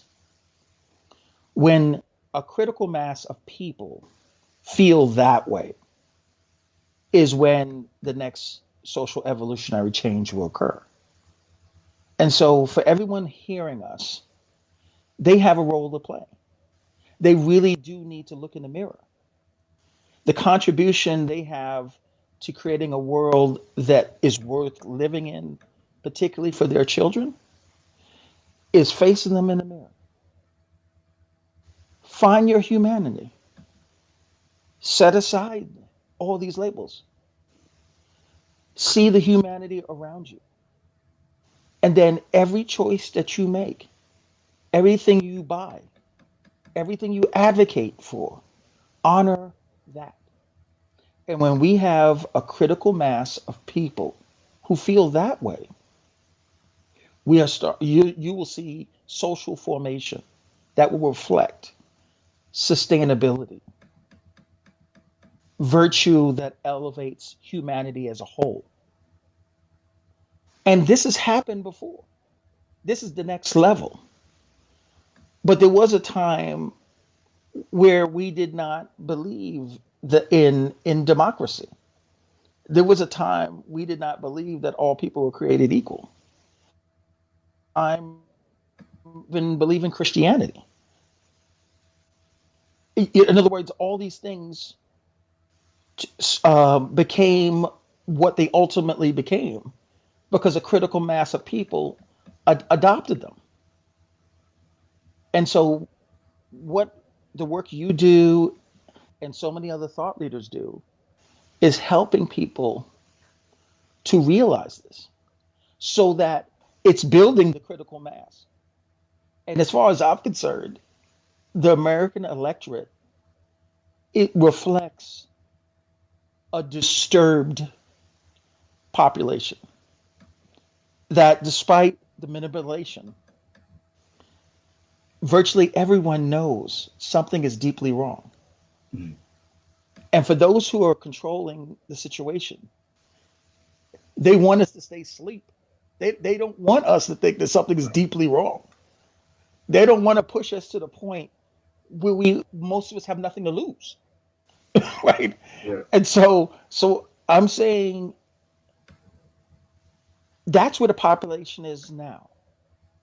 They know they're very distrustful of most of the symbols that they've been given to identify with, but they need guidance, constructive guidance, on how to go from where they are now to where they want to be. And that's what we're talking about today. Look Yeah. in the mirror, find your humanity, set aside all these symbols that you've been given as defining characteristics, and see the world for what it is: a human place, a generous place, a sustainable place, if it's taken care of, if it's appreciated for what it actually is, and not seen through the prism of American exceptionalism and every other label that goes along with it. So that's where I'd like to end this conversation. My takeaway is I hope people will start doing the internal work, and it means that they have to own their choices, just like you suggest, Gerard. You know, I know when people hear you say things like we are supporting murdering kids around the world, there's a natural defensiveness to it, because there's many steps in between the murders that's going on in the world and what they're actually doing. But Yeah. what they're actually doing is supporting it. What I'm actually doing is supporting it. Yeah. So let's go all the way back to the first step. And that first step is, how do I eat every day? How do I live every day? Yeah. Is it really only people like me that contribute to my well-being? Right. You know, is all the things that I benefit, all the resources I benefit from that make my life worth living, derived in my neighborhood? Yeah. Or do they come from the around the world? Right. Right? When people start going through that process of self-evaluation of how they actually live, the truth of what you're saying, Gerard, will be self-evident. And they won't have to trust you. They won't have to trust me. They can look in the mirror and see. And when more and more people feel that way, you'll see the change that we're calling for. And I think we're on the path because people are disturbed. And that's the first step. What do you I think? know we're on the path, brother. I know we're on the path because you're speaking. That's why I know we're on the path. We're on the path because brother Kevin got out the comment section, and you are such an eloquent speaker, man. You need to do this more often. You need to speak because you not only obviously in the comment section, but there's certain people who stand out. You were always one who stood out. You knew what was going on, and now I understand why. I see that you come from that military background, and you saw a lot of things a lot of my friends in the military did. And Yeah. we are definitely on that path. We're on that path because people are upset. We're on that path because now we have the internet. And when you say things like we are supporting the starvation of 14 million little babies, sweet little babies, we are supporting it. Yeah. People now Mm. can do the research and they know it. I think when you said it before, it just kind of passed over gaslit wise. Just they didn't hear you. I'm in the Democrats. We love people. I'm in the Republicans. We're conservatives. We love Jesus. Republican Jesus, And the reality is they all have built this society on cheap crap, killing people. And we know that. And we have all the whistleblowers, we have all the books, all the links, all the videos, all the TED Talks, all the lectures of everybody explaining to us, all the people we paid to be professionals like you to go to other countries, the Smedley Butlers, the John Perkins, to go and teach us what we don't know about the rest of the world. They all came back and they taught us, and they came back and they said, your country is a lie. They all came back and said that your government doesn't believe in your constitution. They don't believe in your freedom. They don't believe in democracy. They believe in war, death, destruction, and violence, and y'all need to stop it. You know, and some of those whistleblowers were like Julian Assange, right? Yeah. Edward Snowden. Yeah. You know, and so you've got all of these people all over the United States and all different branches of government explaining to people that this is not what you think it is, that you're being lied to. You know, that's how I know we're in a good space. We're in a good space because people are outraged. You know, you can say something to somebody and they flip out. They get angry at you. When people get angry at you because you say that your political party is murdering children, and they get angry, that means that person knows. They know deep down. And so I'm like you, and I can't say it as eloquent as you do. I get upset, man. Sometimes I get upset and I start yelling. Yeah. but no, to say it as calm and eloquent as possible. And that is, if you do feel that tug on your heart, and no, this is not church, and no, I don't want anybody to come down and give their life over to to anything. It kind of feels like come forward today. I feel like I'm in church sometimes. I was listening to you. I was like, I want to come forward, you know. But if you feel that tug at your heart, then something is trying to tell you that you need to do something about it. You know, a stapler shouldn't cost 99 cents. You know that these cell phones shouldn't basically be free. You know that, cars shouldn't cost, well, damn shoot, cars shouldn't cost no $80,000, but they shouldn't cost $20,000 either. You know, we know that these are all stolen resources from countries we loot, and those people are walking to our borders to tell us that. Yep.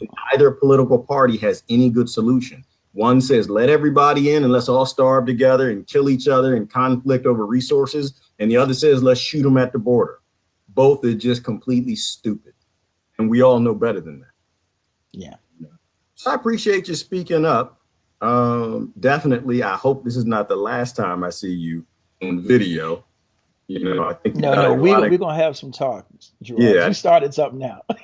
I know you have a lot of good things to say. I've got, but I do know that you can't say everything that you know. I have friends in the military. They say, you can't say that. I said, I can't say it this way. And I said, no, you can't say none of that. You can't say this, that, or that, because they'll know it was me who told you that. The only thing I know is that people need to talk to their military more. And that is wherever you are, whether you're in Germany or Britain, whether you're in Russia or America. You need to go find yourself some veterans and you need to talk to them. You need to sit down and have an honest, non-fighting for democracy and freedom discussion. You need to have an honest discussion about, do we really know the weapons that we actually have? And I think that will scare people enough. I know it scared me enough to a point where I'll get out of my comfort zone and come on here and talk and expose myself to whatever nonsense people want to attack me with. But I don't think we have a lot of time.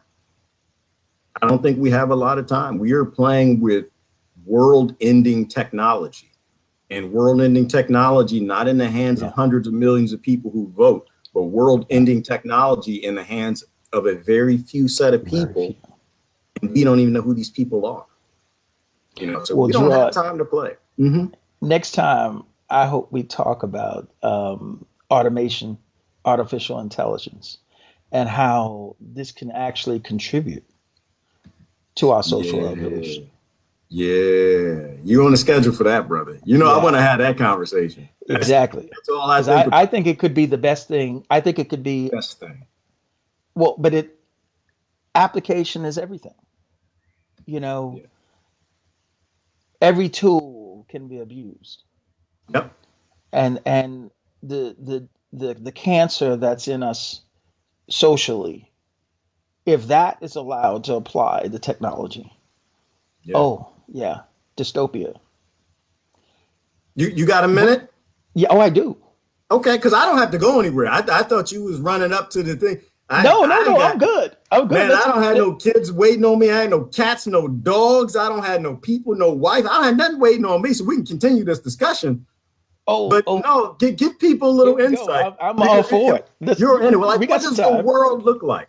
How can we use AI and robots and automation not to stuff the pockets of the greedy that already have more than most everybody who votes for them or votes for the people that work for them? What does the world look like to you if we actually stop blaming tools, tool shaming, and started using things positively, using militaries to help people, using automation to cure cancer, using automation for surgeries, using automation to drop the price of medicine, using give me a view because you got something to say. Let it out. Yeah, well, the thing about it, I think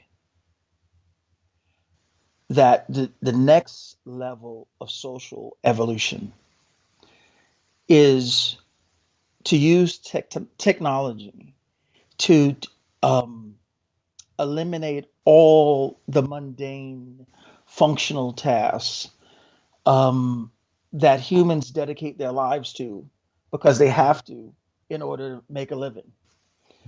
What what I think automation and AI is going to do is free humanity to use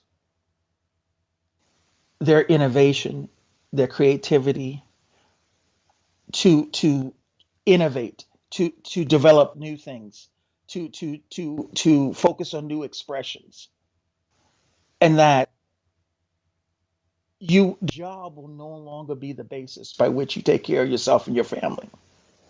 Now, the interesting thing about it is this is going to happen regardless.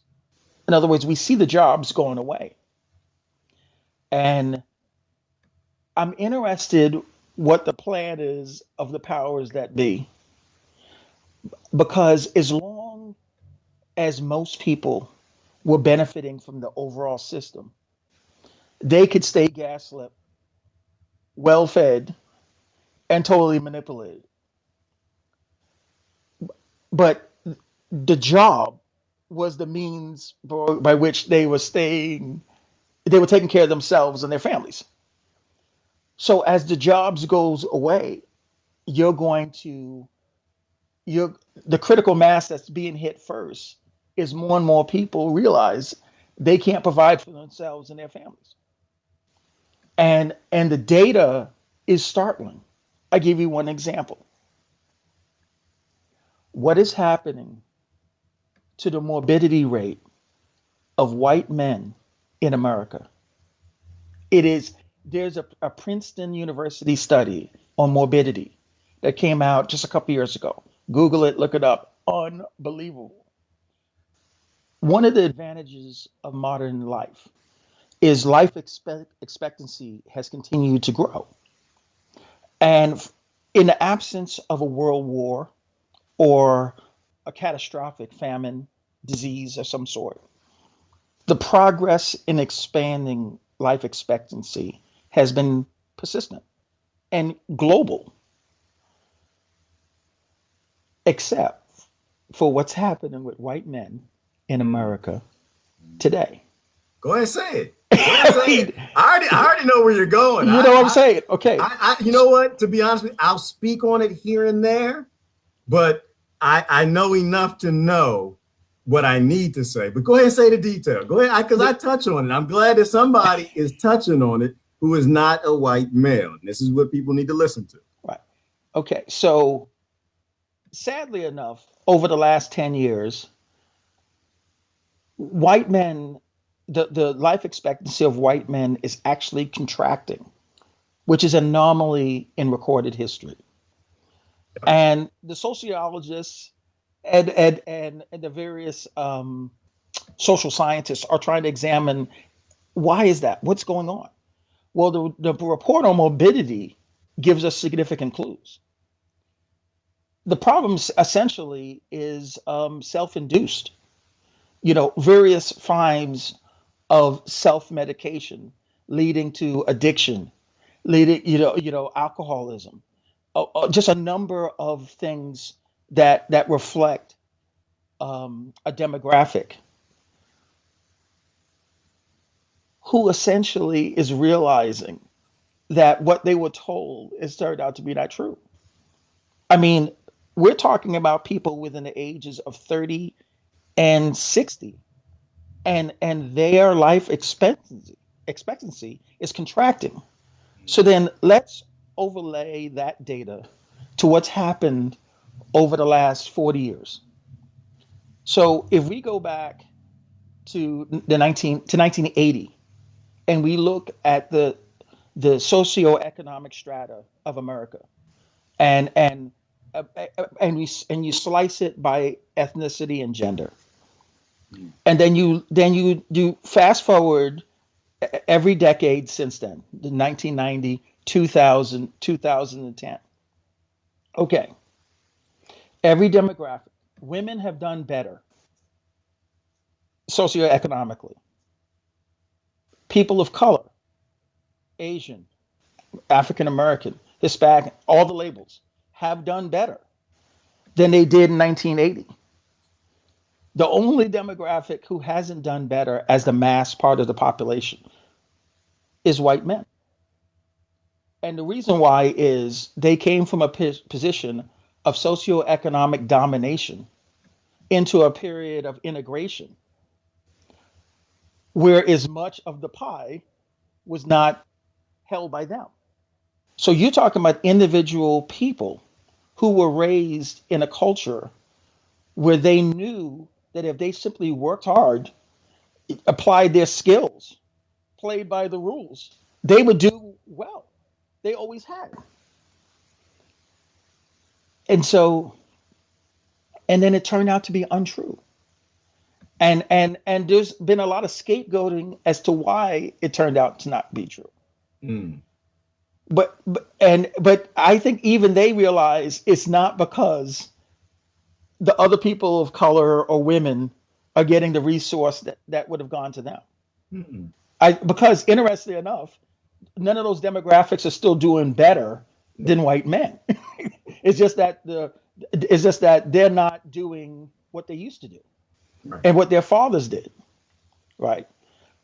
Overlaid that same period of time is a decision on the part of people who hold capital to decide that they're not going to pay labor in the same way that they paid them in 1970 and 1960 and 1950 when we had the greatest middle class in US history. Now we could speculate as to what the change was because of course the working class in the 50s and 60s and 70s were still primarily white men. And that is diversified by the 80s, 90s, and the 2000s. And so there's some literature on the fact that holders of capital say, well, you don't look like me, and so I'm not going to value you the way I used to value previous generations. There's that out there, but that's speculation. The bottom line is holders of capital pay labor for their productivity a discount relative to what they paid the Archie Bunker generation. There used to be a time that you could be a blue collar person, a skilled laborer, and take care of your family and send them off, your kids off to college. Now you have multi working families with multiple jobs Yep. who can't even afford to own a house, right? Nope. And it's In an apartment. and we're talking about a labor force that's far more productive, right? And technology that leverages that productivity even further. And the wealth that's being generated from that productivity is being consolidated in the fewest hands possible, Real talk. right? So the Department of Labor statistics show that all the income, well, 98% of the income from the excess productivity from 1980 to 2010 went to the top 2% of Americans, and Yeah. virtually everyone else earned less. I mean, so what is happening to white men? What is happening to white men across the country of the working class bulk? I mean, okay, is that they're getting paid far less. They're finding far less economic opportunity, not only because they face an open competition field, but that the entire field is getting a smaller slice of the benefits of their productivity. Yep. So where's this leading us in this conversation? The critical mass that is hitting first is that more people realize that capitalism is not working, that they're not getting the fruit of their labor. And so the powers that be have a decision to make, because I believe the wrong critical mass is hitting first, right? They have failed to sustain themselves long enough to have the AI do everything for them and cut us off, Yep. right? They still need all this labor, right? The moment. And all the labor now realizes that this game is not working for me. This, on both sides. I mean, if this it's getting to the point where people realize there are no sides. Right. And not enough. No, Not but enough. they're starting to. Because they're playing. But this is why I say that we're in a great time. That's why I appreciate you saying it right there, because people don't know that.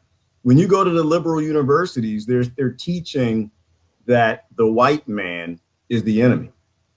Yeah. And if you look at, and then first of all, let me say this. You know me, I don't believe any of this races exist. This is all ignorance. Yes. But unfortunately, for the sake of discussion, we live in a country where most people see race, and so we have to talk that way, or they don't know what we're talking about. Yeah. So the liberal universities teach racism against white men, genderism and racism flat out. I mean, it's well documented from professors. We've got a professor friend who walked away in our community because he didn't want to teach the hatred for white men. And then on the other side, you've got the white folks, the white men who aren't doing as well. Right. And so it generates this scarcity, this fear, this tribal on both sides. Right. And so one thing I like about in our communities that we talk about is none of this was an accident. Like you said, none of this was an accident. This was all designed. Brother Kevin, one of the things I can't figure out is in my exposure to automation and robotics and software engineering, it was always obvious to me that we have a lot more technology. We have a lot more productivity than we ever release. We sit on versioning, right? And some people call it planned obsolescence, and it makes sense. I mean, we release version after version. We always got 20 more versions coming. But what that does is it creates a false sense of reality for a lot of people, a false sense of reality that they can get jobs, a false sense of reality that the immigrants are taking the jobs, not robots and automation and productivity. And so you get these two angry sides, one that's never really had and one that has and losing. And like you said, they're figuring out that the system doesn't work. And it's not, me, I say it's not capitalism, because we've never had capitalism. We've only had crony capitalism. We've never had socialism. It's always been crony socialism. We never had, there's always cronies at the top that drive it and convince people, well, if we just band-aided the system to get real capitalism, it'll work. And it's impossible. You will never band-aid. This system was designed to fail. But what they're doing is it's being propped up long enough so that when it fails, they don't need you. It's like with any merger of massive corporations coming together, I sat through enough of them and the synergy savings discussions and blah, blah, blah, blah, blah. They bring in the consultants, they get all the names, the departments, what they're going to consolidate, and they never let you know till it's too late. Yep. They never let you. They always hold back the ability, because what they need to do is they need to secure that their corporation is going to still be profitable after it hands you your pink slip and say, oh, well, you go find out what you're going to do. We don't give a damn about you. We're going to be okay. They make sure that you can. And so the same thing is happening with labor right now, is that they're not telling you what automation these software companies are actually rolling out. They're not telling you what they're testing. They're not. You got to get that. Yeah. Hold on 1 second. I'll be right back. Oh, get that. I'm gonna keep going. They're not telling you what they actually have in plan. This whole system was designed to funnel wealth to the top 1%. Well, actually, wasn't the 1%. It was 2%. The whole system was designed to funnel wealth to the top 2%, which became a 1%, which is becoming a 0.08%, which will become a 0.06%. And so that fueled the base for Trump, which it should have. Unfortunately, it also, which it should have, fueled the base for Obama. And it's fueling the next base for the next extreme thing that's going to be rolled out. And so, if anything, the reason why I like to talk about the reality, the uncomfortable truths that no, white men are not doing well, is because when you have what is perceived as black men standing up for white men, and you have what's perceived as white men standing up for black men, when you have what's perceived as Native Americans standing up for Asians, when you have what's perceived as Asians standing up for Hispanics, when you have people who are speaking to the truth of our reality, not from their own little bigoted perspective, that's how we mend those bridges. That's how we make progress. And the other stat that I like to put out there is the fact that police kill more young white males than young black males. Absolutely. And that's a real statistic, not from from numbers, not from percentages, from numbers. But it's a hard fact that people have to swallow, that we're all being played against each other. And the further each community goes down on the economic stratus, the more they're forced into survival. And when you have corporations that's made survival illegal, you can't grow out and make some moonshine, grow some cannabis, do the things that we've always done, cut hair, or do whatever to survive. You got one option. You either starve to death or you become a criminal. Those are your only options. And so that's why we have what we have. Well, Gerard, so I see two paths in the application of AI and automation. The first path is what you've been talking about. This is the dystopia. This is holders of capital, the few elite, creating the two-tier society where the automation does all the things that rest of humanity would do for them. Okay. And so they're secure, and the rest of the humanity is resigned to lives where they could hardly take care of themselves. Right? It will degrade down into Wild Wild West in lawlessness for most of the society, and they will be insulated. That's one dystopic path. As long as the self-interest model, they continue to be able to exercise what they think is in their self-interest, and they only are concerned about protecting themselves and their children, right? That's the direction we're heading to. If the application of AI and automation is done for the benefit of humanity, and this is where the social evolution is requiring. Yeah. If we're going to survive this transition, we're going to realize that what humans have innovated in AI should be applied for the benefit of humanity.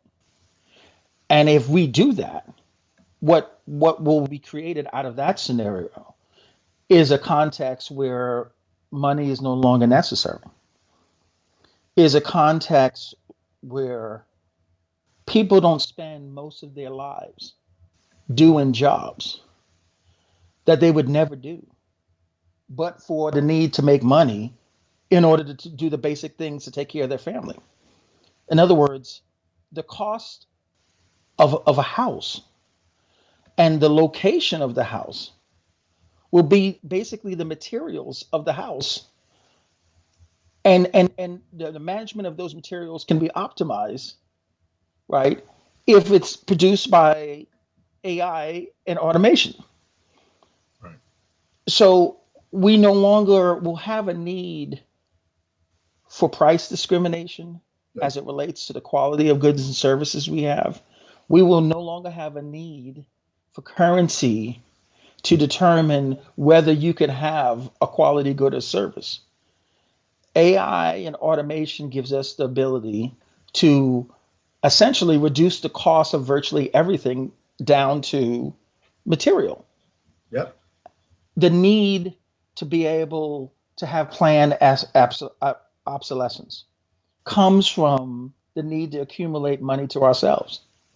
And if there's no need to accumulate money to ourselves, we can all benefit from the knowledge that we have.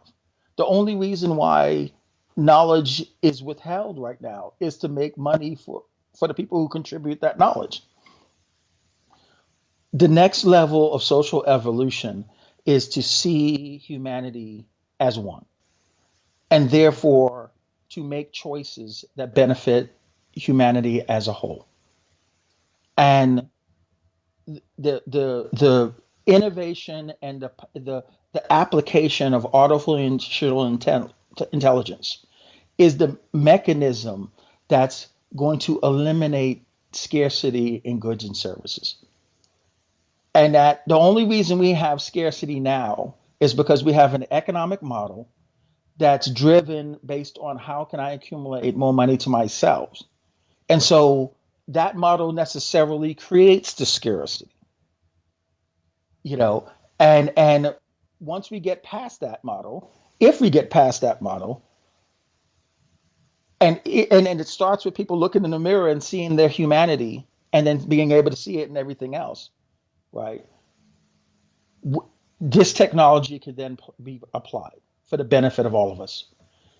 And it's no choice, because the alternative is dystopia. The alternative is we kill each other. We kill each other. Yes. Alternative is we all gonna die. So it's Mad Max. This is why, right? Mad Max. This is why I appreciate you saying it. Is that this is the reality? Yes, you think you got a whole lot of choices, and you don't. You think that you got a choice between communism and capitalism, this and that and that. And I mean, and to be honest with you, I like the way you put that too. We don't even have a choice between the automation, society, or the resource-based economy, the gift-based. We don't have choices there until people see each other as human beings. Our only choice is to die. That's our only choice. And the funny thing about it is you can murder everybody you want in your group. Eventually, the robots will come and murder you. That's just how it works. Or you'll just starve and die to death, because no plan is being made for human beings. And so this is why it's so critical for people to grasp the concept of looking in the mirror. So important right now. It is everything, because we can utilize all of that technology to solve all of these problems. And but the biggest issue is, like, I think, was it Mary, someone posted that, and the elites are going to let us do that? Hell no. The elite, what you're talking about is, here it is, right? And Mary said it. What you're talking about is you're talking about the demon to them. You are talking about something satanically, murderously, terrorously horrible. You're basically talking about the end of divide and conquer. You're talking about taking what they have been raised to believe is required for them to stay in power. They would rather murder you and destroy an entire planet than let you take AI and automation and robotics to solve problems for humanity, for your neighbor. That's why all of this is about a peaceful stand down. That's it. I always go back to standing down. What do? We can talk about the problems. You may not want to hear the solutions. They're not fun. You may not want to hear the solutions, but we can talk about it. Christmas time is coming. If you continue to give these massively murderous companies that are walking us into self-destruction, your money, your resources, your time, your labor, it is required that I will have to take an AK-47 and murder you. That's just, unfortunately, and that's the reality. Or your neighbor will, or your brother will, or your cousin will. Our options are, we have to back down from this system. We have to stop supporting it. And that comes from everything to voting in elections, because unfortunately, let's just be honest. I'm more associated with the Green Party than anybody else. And then before I remember, it was more independent, right? But the reality is the system doesn't give a damn about your Green Party. Yeah. You know what? Ty had the best video the other day. I have to go back and watching it. At point 22, Ty was killing me. Ty said, Ty was he was in his Chesterfield Montgomery outfit and explain that we're not scared of the Green Party. Like we are the elites. We murder people. We murder countries as a business. He's like, oh my God, the Green Party's here. We're so scared of the Green Party. What are we gonna do? The Greens are. What are we going to do? I'm laughing. It was a funny thing. Now that the Greens are here, what are you gonna do? These people don't give a damn about your third party. They don't give a damn about your first party or your second party. They bought all of them. And they all work for the same corporations that are keeping the technology from you, you know. And so how do we take it back? It's a requirement. One, the system has to fail. The great thing about this system is it requires growth to keep going. If we're not constantly buying more from them, they go out of business. And when they go out of business, they're not buying politicians. When they're not buying politicians, you might actually be able to make a change in government. I'm not sure that I believe in that, but you might be able to. But right now, every seat, it doesn't matter what butt you put in a chair. All the chairs are bought. These corporations aren't stupid. They know what happens when people start to view each other as human beings, when dumb liberals in college start viewing white men as actual human beings that need to drink water too and have a life, when white men see these young kids in liberal universities as humans too being shot by the police. When people see that and they know what to do next, which is to walk away, we actually can make that modification. Right? We can make more drones that grow food. We can make more drones that build houses. I appreciate you going there. I did a video about that. People don't really seem to know that a house is basically free. You can build a house for free. We have robots right now in the public domain, which means that we have AI in the private domain that could build mansions for basically free. Everybody can have everything they want. You don't have to fight each other. You know, we're just raised to rage. We're raised to rage against poor people as opposed to the ones who hold all the resources and make all the decisions. Well, Gerard, they may not be afraid of the Green Party because they own the Green Party. But they are afraid. Do they? Well, They own the I'm Green just Party? saying they own all parties, that's like you were saying.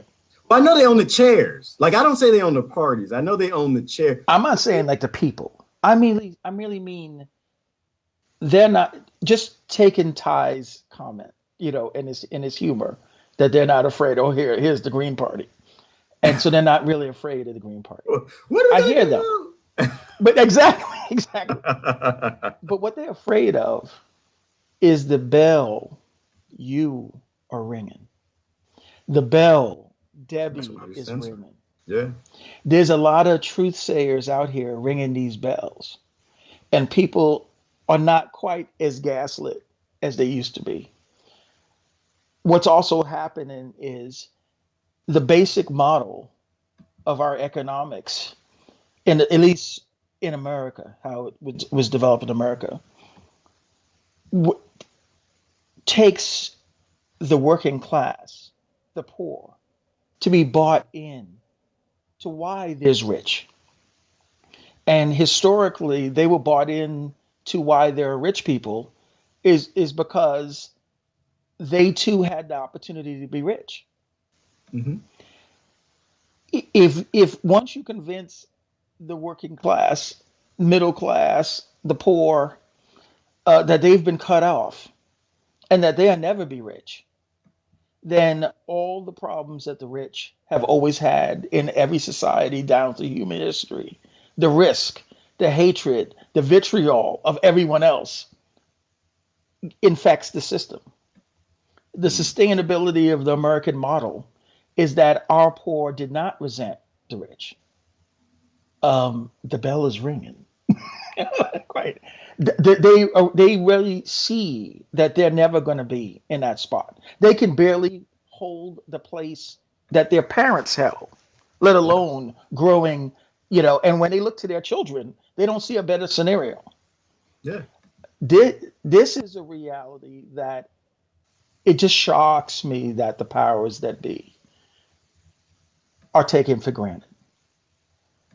So they've tried desperately to manipulate that by saying it's them who's causing the problem. And so laws are passed and the vitriol is had, and nothing changes for working class, for these groups. But the only thing that stays the same is who's doing better. Yeah. And GDP it is ain't going those up. other groups. Nope. I mean, GDP is going up. you Your know, neighbors, exactly. your neighbors are getting pissed, but Yeah. GDP is going up. Your neighbors, they don't Yep. have a can of beans and rice. You do, but GDP is going up. It's constantly being consolidated amongst the Yes. wealthy. And I listen to what was it, Brother Jay, who likes to say a lot, and he's right. So you can't blame the rich. Can't eat the rich, right? The rich, they well, first of all, why do the rich exist? They exist because you want to be rich. It's the only Yes. reason they exist. Yes. The only reason billionaire is a thing is because you want to be a millionaire, Yes. right? And the only reason they'll trillionaire is a thing now is because the millionaires want to be billionaires. Mm-hmm. We all hold up, there are all these layers, hold all of this crap up because you want to be them. You let the media and consumerism teach you that your life will be better if you just have more. Mm-hmm. That your life will be better if you can take all these vacations and you can have a bigger house and a car. And that's the interesting thing about the times we live in, is because now we know that you actually can have those things. We actually know that we can send you around the world on solar powered airplanes and boats to travel. We know we can feed you everywhere you go. We can give you any house, any kind of car. I think Brother Travis has a sports car coming to him. He wants what did you want, Brother Travis? He wanted a Mustang or something like that, an old Charger. We know we can make those in on production lines, and they'll cost 5 cents. We know that we can take care of everybody. But this is why that, and people say, well, that's utopian. It's not utopian. No. Right? There will still be problems. Every Yes. the important thing to think about is you go back 2 or 3 generations ago, Yeah. what we have Here we today go. is a freaking utopia. Yes. Okay. What we have today, oh my God. Listen, They got Kevin, what? let me tell you a story. I gotta tell you a story because I took the kids. Where did we go? We went to Arkansas. I like road trips. I got family in Arkansas. Love we went them. down to Arkansas, and we hit the border of is it Memphis? That's on the border of Tennessee and Arkansas. It's right on the Mississippi. It's either Memphis or Nashville. I forgot which one it was. I'm bad on my geography, but anyway, we went there, and when we crossed the bridge, we were kind of looking at the Mississippi. Right at that point, the Mississippi has to be at least half a mile, if not 75% of a mile. Long bridge, Wow. and we're crossing all of this water. And I want you to kind of picture settlers, right? Kind of picture settlers getting here, crossing this basic ocean of flowing water for almost a mile. And you didn't have the raft when you got there. You needed to build the raft. You needed to put your ox on it and your horses on it. You had to put the kids on it with the wife on it, all the medication, the food you had, your fishing rod, all your tools, all of this stuff on these big, massive, massive rafts while you're cutting down trees in somebody else's backyard because you're in the Native American's house, cutting down trees, dodging arrows. And I'm just telling it from a colonial perspective. And y'all bear with me for a minute, and you cross that bridge, you cross the water, you get to the other side. Once we got to the other side of that bridge, Kevin, we were still on a bridge for about 5 miles, 5 miles of swamp, right? So now you get the raft to the other side of the river. Now you got to cut down more trees to make things to drag through the mud and get the ox out. And the ox is sinking while they're pulling everything you own and all the people across through the woods and cutting down trees in the swamp as you go, fighting off alligators and all the damn mosquitoes and Zika and dengue and all the viruses and the disease. One of the kids dies. You got to stop and have a funeral and bury them in the swamp and keep going. We live in a freaking utopia compared to what they dealt with. And you can do with it from a Native American perspective. Totally. You living on your land and somebody got here and they got guns and they start shooting at you with something you've never even seen in your life. And to be able to fight and survive and live, and then they give you all the diseases the Europeans brought here. And so now your family's dying and you're fighting them and they're taking your land. And we live in a utopia. And every couple generations, my point is, it's always a utopia. The thing is, you want to keep moving forward. Don't let anybody convince you that the next step is utopia. It's never utopia. It's just making sure that your kids don't have your ignorance and they have a better world to live in. In that world, they're going to have their problems, but then they keep moving forward. Get up the next day, put on your boots and keep. And the reality we are right now, it sounds like a utopia, but it's not. The reality we are in right now, you having a job is the problem. Yes. You're not supposed to have a job. You are supposed to be raising your children. There are very few people who are supposed to work. The only people who are supposed to work right now, like I tell people, Brother Kevin, is me. People like me. Why? Because we program robotics. We program software. We do it because we love doing it. We love doing it because it's creative. Yes. Do I want to make a robot? This is why I walked away out of the industry. Do I want to make a robot that cuts down and replants trees, which is your job if you're an arborist? Hell yeah, I want to do it. But the problem is, if I do it, it means you don't have a job. You know, I have to do it in a society that's going to look out for you, because then what is your, and it's not that you don't work. You're doing a different type of work.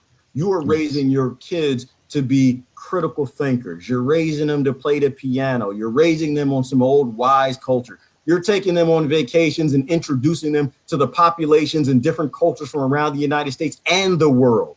Why? Because that's going to guarantee the next generation is even better than you were and I was. And eventually you'll have software writing. Well, we do have software writing software now. That's a secret I'm not supposed to say, but I'm going to say it. Is there even software replaceable? Right, everything's replaceable, but it's this progress of moving forward, not getting locked into yesterday's mindset, not getting locked into I gotta work. You do, but it's a different type of work. You know what I'm saying? No, I hear what you're saying. I hear, and this is the future that I see. I really do feel we're going to get this figured out. We're just like that awkward teenager who grows 5 inches over the summer. You're just awkward. You're painful. It's painful. You don't know how you're going to get there, but somehow you got there, right? It's an exciting time because it's happening now. And I just want people to take away from our discussion, right, that it's not hopeless. That the same humans who created the situation, maybe we quote President Kennedy, our problems are man-made. Therefore, they could be solved by man.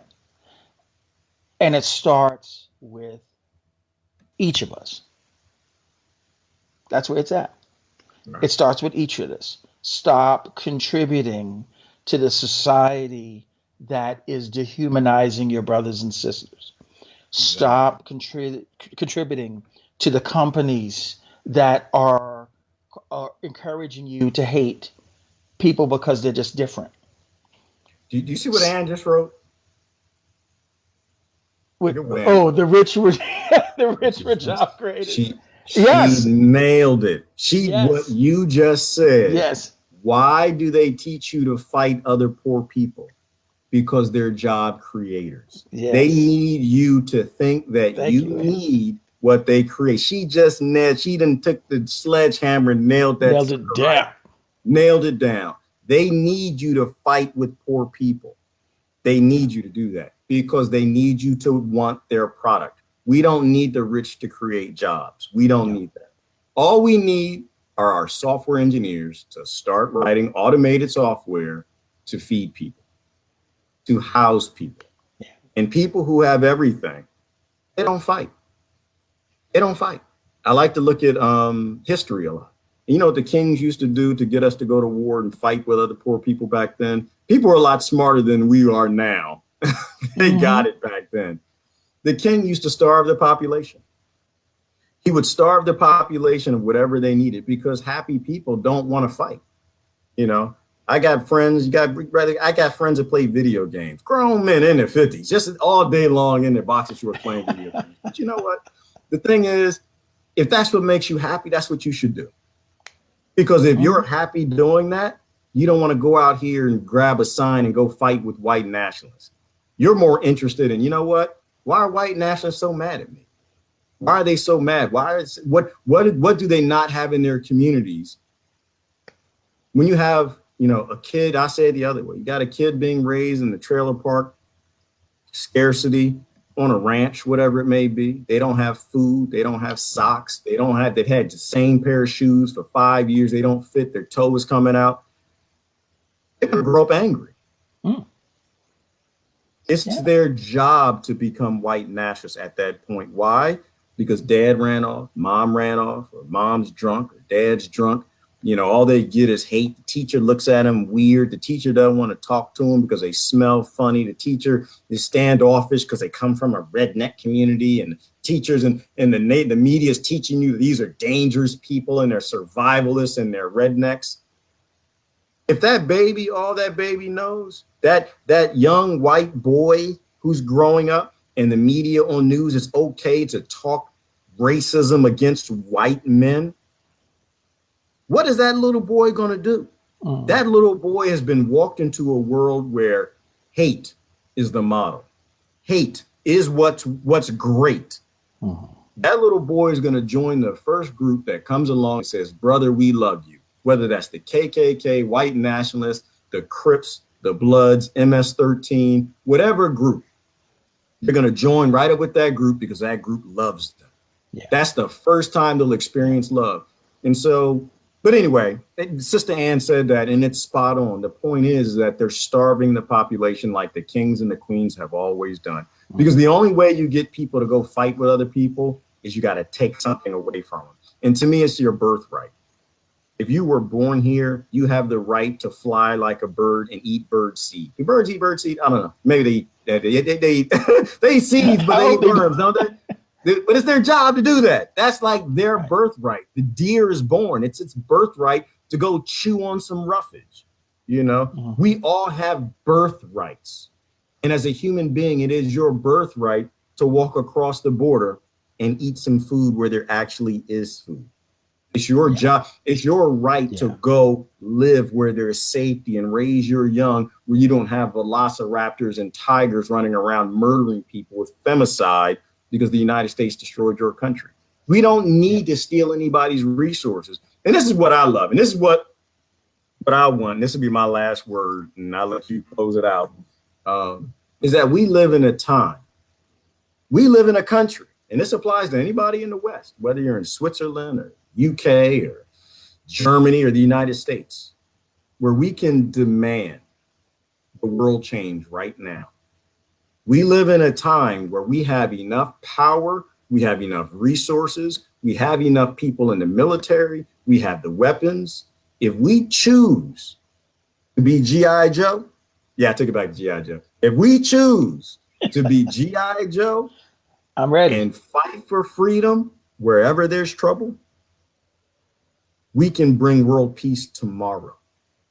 We have the Navy, we have the Army, we have the Marines, we have the drones, where we can stand down any nation or warlord that's causing trouble anywhere in this world and feed the populations. We have the ability right now. Never in the history of time. Absolutely. The Romans couldn't do it. The Mongols couldn't do it. The Nazis, not that they wanted to, the Germans couldn't do it.